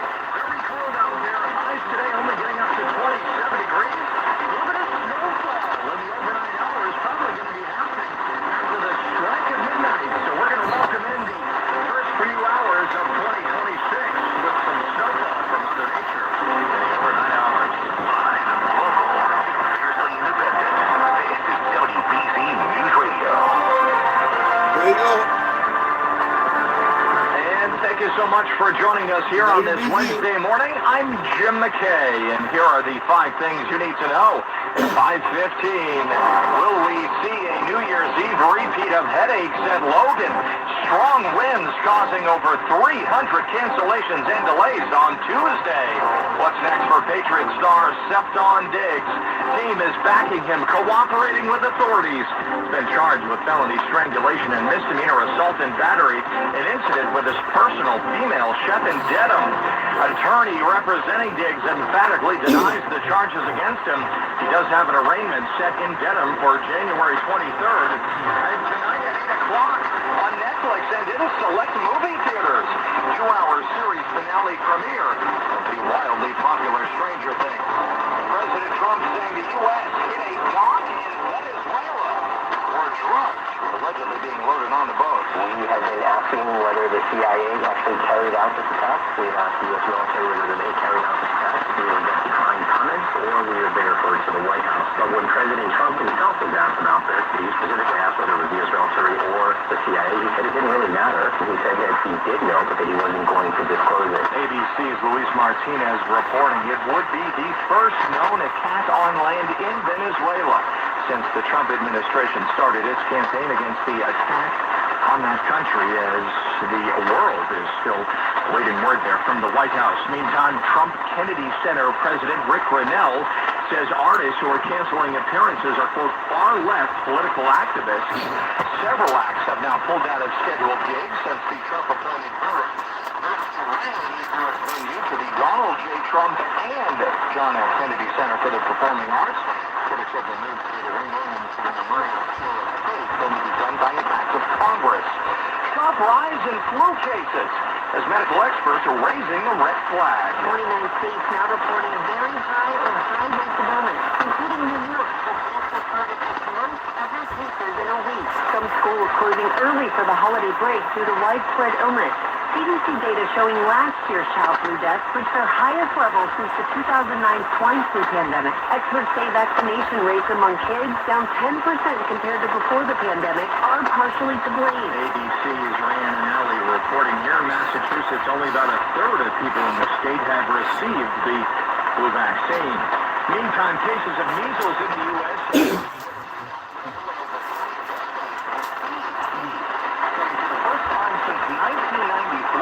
There were more than 2,000 cases of measles in 2025, compared to less than 300 the year before. Over 90% of those infected with the contagious disease were either unvaccinated or had unknown vaccine status. Texas had the highest number of measles cases this year. After that, it was Arizona and then North Carolina. It's now 5:19 on WBZ News Radio, the end of an era. The Atlanta Journal-Constitution is out with its final newspaper today. Smash the like, people. Smash the like. Thank you. Smash it. Copy of the 157-year-old newspaper, and things move fast.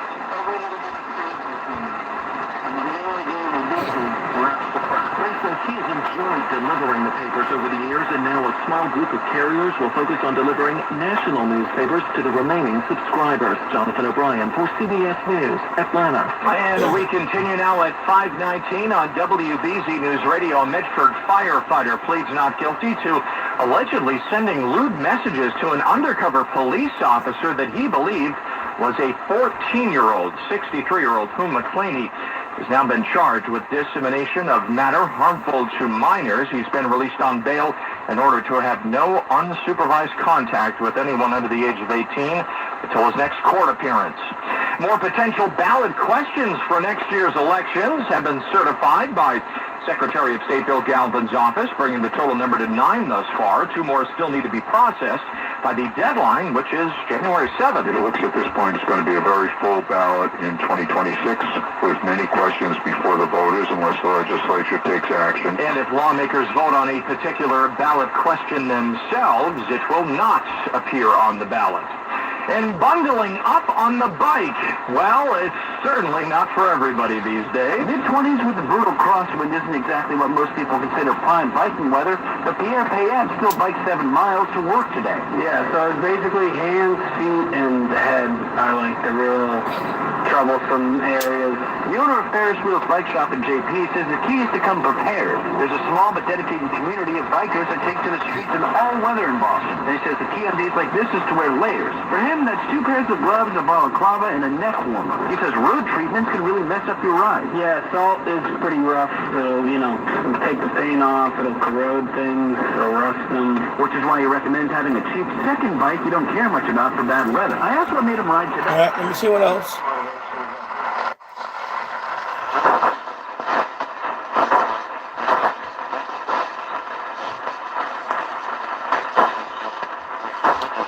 Trying to get a higher one. There's some.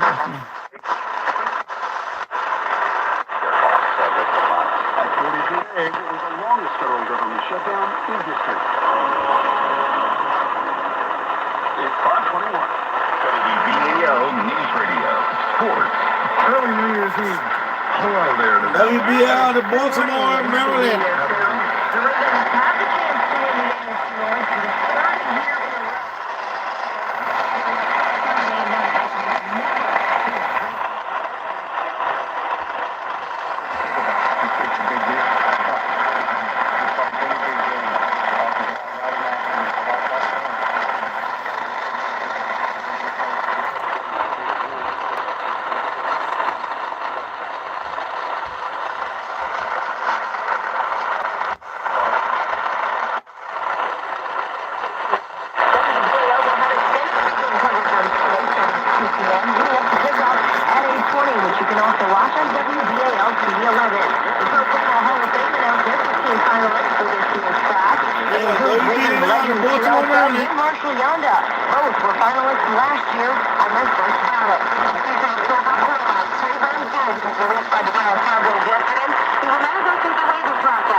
Sponsored by the DC Army National Guard, aired by the Maryland, DC, Delaware Broadcasters Association. There you go. Booyah! There you go, Maryland, baby. Booyah! Broadcast at Valley View Farms, raising money for the WBAL Kids Campaign.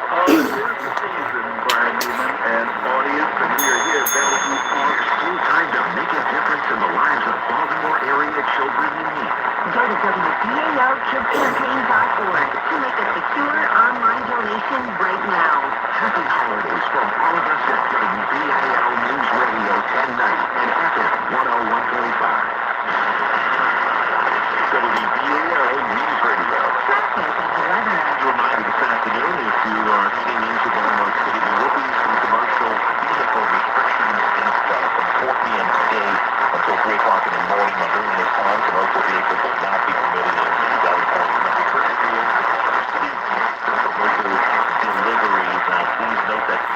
There you go. And deliver a death blow. Want to knock out the Americans to speed up their chase of Green's army. They had to burn a lot of their excess. Hey yo, WBT out of Charlotte, North Carolina. Booyah! Right now, it's possible because the winter isn't severe in the south, so 24/7 campaigning. North Carolina, booyah! Here we go. Yeah, but they need to feed the army, and living off the land during winter is very difficult for both armies. So Green takes advantage of that terrain and adopts that same defense in depth that Daniel Morgan uses. Morgan and Green correspond together in a series of letters about the victory at Cowpens. Morgan shares the lessons learned, and Green decides to take that same tactic. That's really good. Also, lessons from that. Yeah. They're willing to share information, they're willing to take information.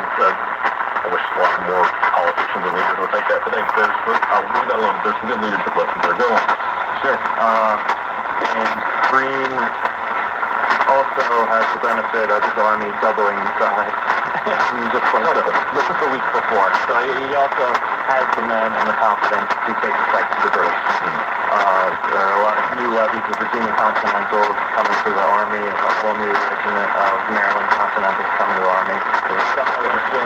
The second Maryland. Some militia are bleeding off of the army, some militia are arriving. There has been some conflict between the militia and the Continental Army. But now that the President coming, everyone's got a unified mission. Early morning of March 16th, 1781, White Horse Cavalry Regiment.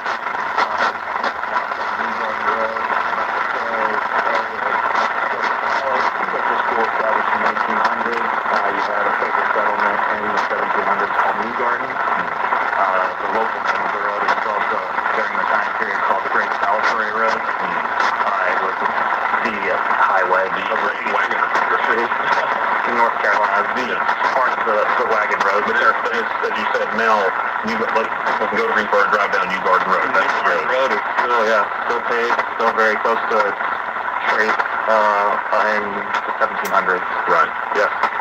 So there they fight a skirmish with the advanced parties of the British Army led by Tarleton. So there's already been a little fight even before the 2.5-hour battle of Guilford Courthouse. So is that Lee's cavalry that skirmishes with Tarleton's cavalry? Yes. So Lee is interesting in a lot of different ways, but just to bring a lot of different history together, White Horse Harry Lee is the father of Robert E. Lee. Basically the father of Robert E. Lee. Right, yeah. Who becomes a very famous Confederate general in the Civil War. Yeah. Henry Lee, or Light Horse Harry Lee, famously delivers the principal eulogy at Washington's funeral. He also serves as governor of Virginia after the Revolutionary War. Has a lot of business efforts that fail. He actually spends some time in a debtor's prison. Is almost exiled, self-exiled to the Caribbean, and then tries to return to the United States when his health is failing, trying to get back home to Virginia. But he actually makes it as far as the Widow Green's plantation on a seacoast island of Georgia, Cumberland Island. Nathaniel Green had already passed away, but Katie Green welcomes White Horse Harry Lee, and that's where Lee unfortunately passes away. I see. More with Donald Bryson and Thomas Sobel coming up after this. You're listening to the Carolina Journal News Hour. Charlotte's FM News Talk, 107.9 FM, WBT. Another look at the roadways. We'll get a traffic update with Boomer Von Cannon. Hey, thank you, Nick. Good morning up in Edmond. We have police activity underway now. Roswell Ferry Road near Stewart Creek, Greenway, right next to Yellowstone Drive. Watch for police on Roswell Ferry. In East Charlotte, report of a disabled vehicle, Central Avenue at Thomas Avenue. Interstates are in great shape. We just checked out I-77 in York County, traveling from exit 75 Porter Road up to exit McCarran Boulevard. No delays, moving along at posted speed. Boomer Von Cannon, WBT Traffic. Now with the latest in sports, she is the first lady of Charlotte Sports, Sharon Thorsler. Panthers legend Luke Kuechly has been named a finalist for the Pro Football Hall of Fame. It's the second straight year the former linebacker has made the cut to the Final 15, which also includes Drew Brees, Larry Fitzgerald, and Eli Manning. Fellow Panthers Steve Smith Sr., though, was not named a finalist. The Panthers are back on the field yesterday for Eli Manning, baby. showdown against the Bucs. We no doubt did not participate in the walk. He beat twice, right? Now, but he's pretty confident Tom Brady. that running back will be able to play other than essentially as day to day. Yeah, he beat Tom Brady twice in the Super Bowl. That's right, Eli Manning. He needs to be in the Hall of Fame. That's right. Some legal trouble. The Patriots receiver is New York motherfucking Giants. Yeah, that's right. College bowl action last night. It was Illinois over Tennessee, 30-28 in the Music City Bowl. The Illini kicked the game-winning field goal as time expired. College hoops, cross-ranked North Carolina returned to action last night after the Christmas break. The Tar Heels opened ACC play with a 79-66 win over Florida State. The Charlotte 49ers lost to Temple 76-73, and it was a tough loss for Davidson. It fell to Duquesne 89-83 in double overtime. Former Davidson great Stephen Curry was on hand for the game. He was honored at halftime with the Stephen Curry Interstate sign on Highway 77 at exit 30. The Carolina Hurricanes lost to the Penguins 5-1. I'm Sharon Dorsland, WBC Sports. Now is the best time of year to get rid of all that credit card and other high-interest debt. And if you're a homeowner, all it takes is one call to Neighborhood Lender. Hey, I'm John Hancock. Home loan rates have fallen to their lowest in 3 years. Call Neighborhood Lender now and see how they can quickly get you $100,000, maybe $200,000 or more out of your home equity. Use that money to wipe out your credit cards, car loans, personal loans, and get on solid footing for 2026.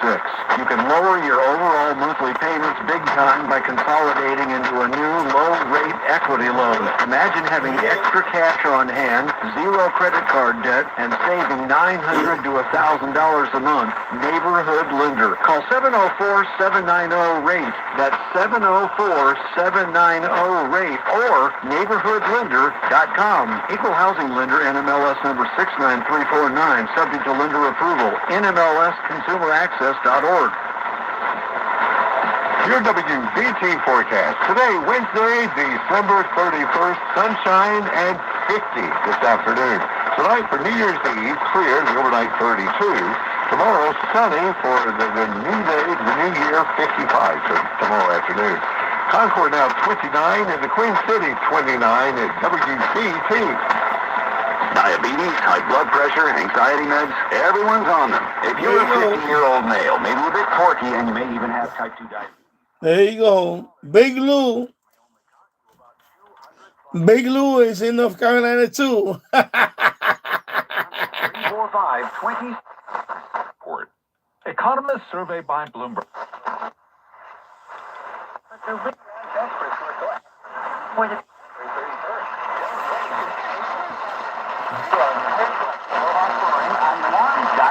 Plus, our weekly flyer for all the great deals happening this week. At the Howard Loan Wellness Center, we've got everything you need to make business work for you, from top-tier equipment, trainers, WWVA out of West Virginia. Here we go.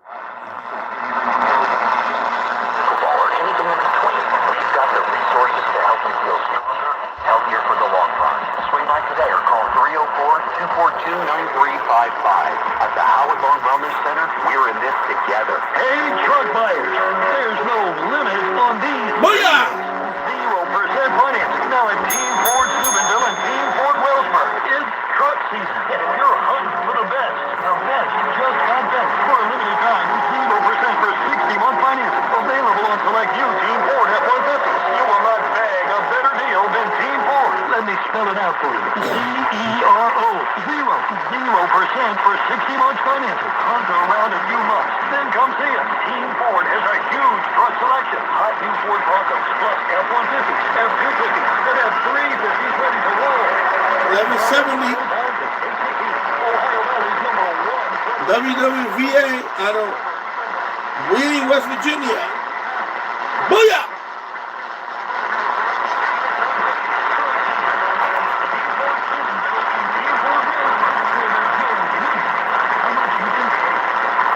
You want it? You got it.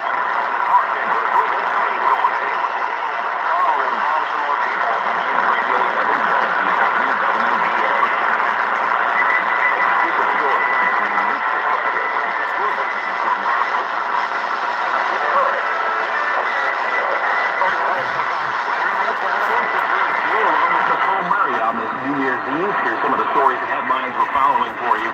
The Trump administration freezes child care funds for Minnesota as fraud investigations ramp up. Meanwhile, a literal freeze is gripping the Midwest to end the year. John F. Kennedy's granddaughter, Tatiana Schlossberg, has died from cancer at the age of 35. The ruling Patriots star Stephon Diggs is facing charges of strangulation and first degree. Illness outbreak on a celebrity cruise ship. Thieves broke into a bank vault and stole millions over Christmas and holidays. And a look at who's making New Year's resolutions this year and are most likely to fail. We'll talk about that in about 15 minutes.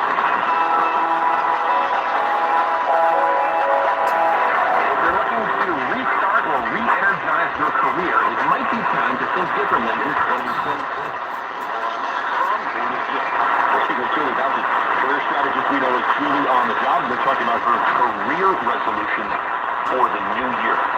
LinkedIn, I think, has to be one, as you point on the list, dusting that thing off. What do you recommend here? Yeah, three things. And I say this because in the year, we always think, okay, I'm going to do all this stuff next year, and then we get to the end of the year, I didn't.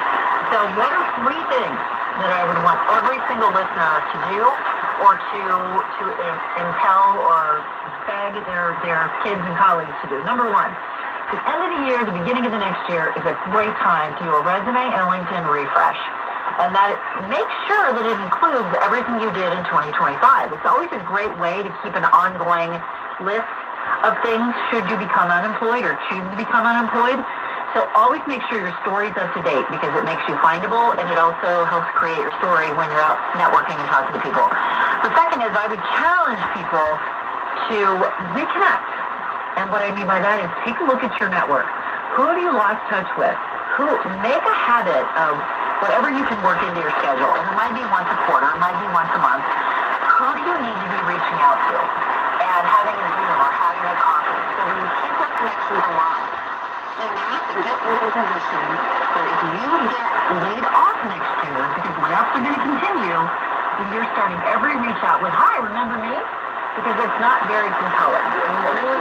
So on those lines then, I want to reconnect. I spotted a small handful of people on LinkedIn or, I don't know, scrolling through my, phone contacts. What's some phrasing I use? Like, it's been a while, I want to reach out. What do you think?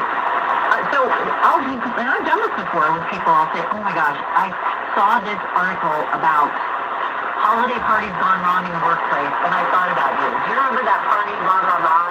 Or I saw this article, and you were always interested in sailing. It made me think about all the fun we had, and just wanted to check in and see how you're doing. That is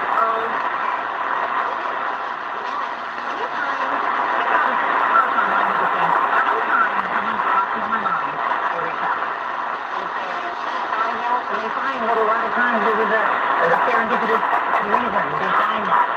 And so reconnecting people, if you haven't reached out to somebody in 10 years, or talked to them in 10 years, remember, they haven't reached out to you in 10 years either. And so it's not like you got your tail between your legs, but it does feel tail between your legs if you're reaching out to somebody after 10 years and saying, I need something. Yeah. And so just pick one person a month and just send them a note. It helps you keep the networking chops relevant. We're speaking with Julie Bounty, career strategist we know as Julie on the job, and we're talking about career resolutions for the new year. How about this, broadly speaking, taking those steps to get where we want to go? Yeah, number one, where do you want to go? And I find, Gordon, from doing this for about 1 billion years, that's the big question. That's a hard question. And so I would say, imagine yourself sitting here this time next year, a year from now, from today, whenever you're listening to this, and say, where do I want to be in my career? Will I be where I am now? Will I be just doing the same things? Would I like to do more? Would I like to do different? And so the first step toward any of this is figuring out where do you want to be? And that's obviously what we help people with, but you can also say things like, what do I want more of? What do I want less of? Where do I want to be sitting next year? And then back up. It's like Google Maps. But your destination is. And then you back up and say, okay, what steps do I need to take? Even a baby steps. And this is where the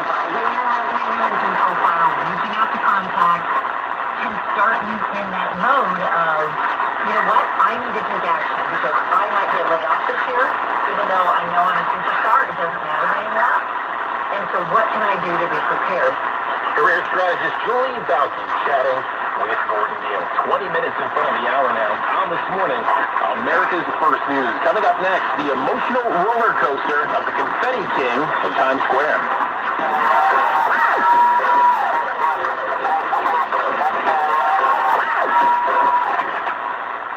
Are you living with dry AMD? If so, you could be on the road to geographic atrophy or GA. Retinal syndrome and permanent vision loss. But with iToday, you can iToday cures GA progression by targeting a key source of redness buildup, which may help preserve your vision longer. iToday or Avastin Captoprego is a prescription eye injection used to treat GA. Don't take it if you have an infection or active swelling in or around your eye. IZervay can cause eye infection, retinal detachment, or increased risk of wet AMD. IZervay may temporarily increase eye pressure. Your vision may be impaired after an eye injection or exam. Don't delay. Ask your doctor about IZervay today. IZervay.com. That's IZERVAY.com. Paid for by Astellas Pharma. I met at a CEO of Consumer Cellular. Ever wonder why Big Wireless wants you on a limited plan? They probably want you to cover the cost of those 20-somethings using all that data. For people like me, who use Big Wireless? Take advantage of Big Wireless.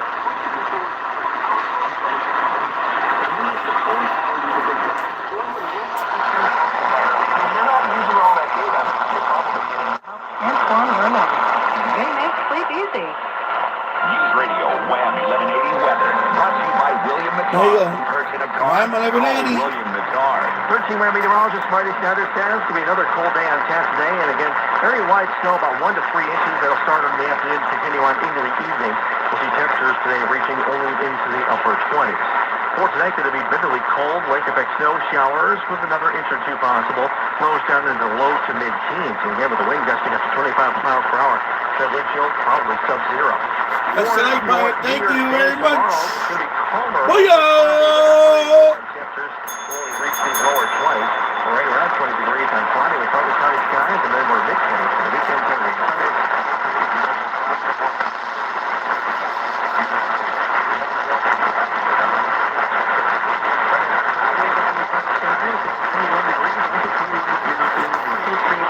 Sponsored by Red Pilled America.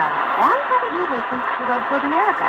I get it. You must have pronouns in your bio. Because if you don't, then you should be listening to Red Pilled America. It's a storytelling show for patriots. Listen to Red Pilled America on the iHeartRadio app. That's Red Pilled America. News Radio, we have 1180 time now, 542. Governor Hochul is pledging to make child care a top priority in the new year. She says she supports New York City Mayor-elect Zohran Mamdani's call for free universal child care beginning with infants as young as 6 weeks old. That issue is upstairs in Governor Hochul says it could cost the state $15 billion a year, and she's already on record against higher income taxes. She may have more details in her State of the State address January 13th. Mamdani also wants child care workers to be paid more like kindergarten. Wham 1180 out of Rochester, New York. News Radio, Wham 1180. News Radio, Booyah! time now 543.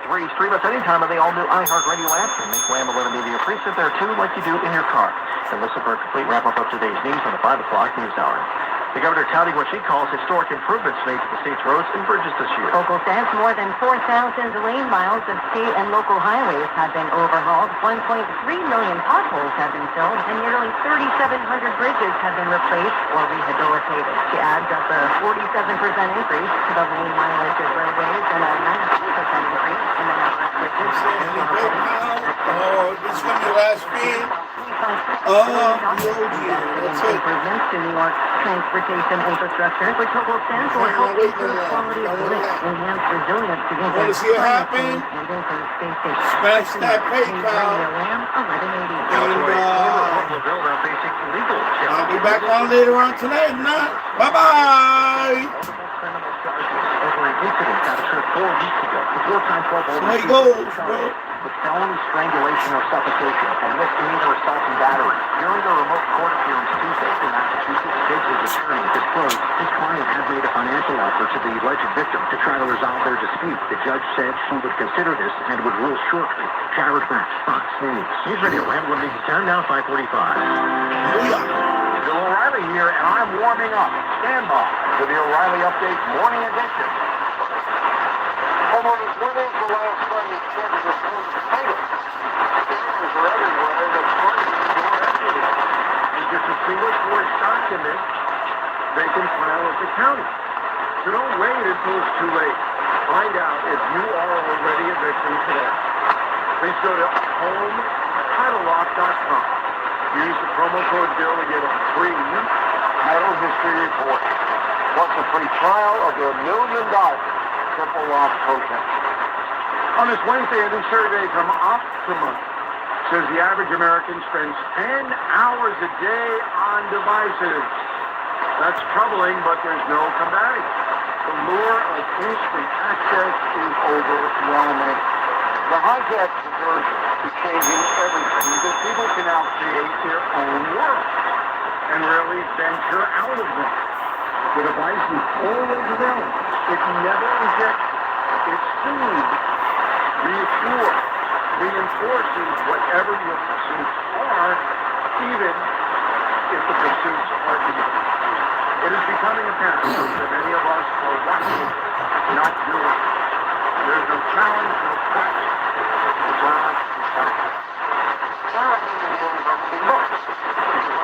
Smash the like on going to TikTok. Smash that like on going to TikTok. 3, 2, 1. I want to see some likes. Bye-bye. Bye-bye. Some folks cannot see it happen. Smash it. Especially the young.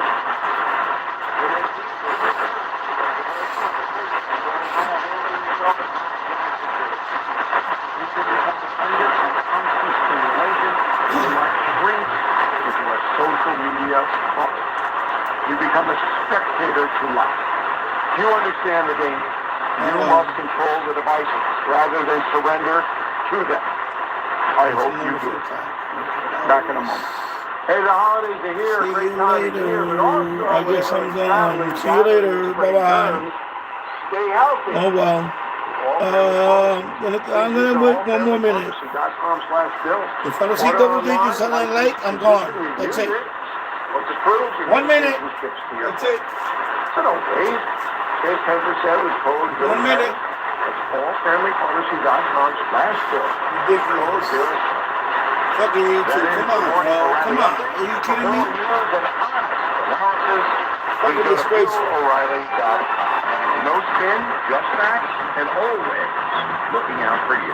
News Radio, availability time now 5:48. Looks like a lot of you have this New Year's Eve off right now. It's very quiet area roadways.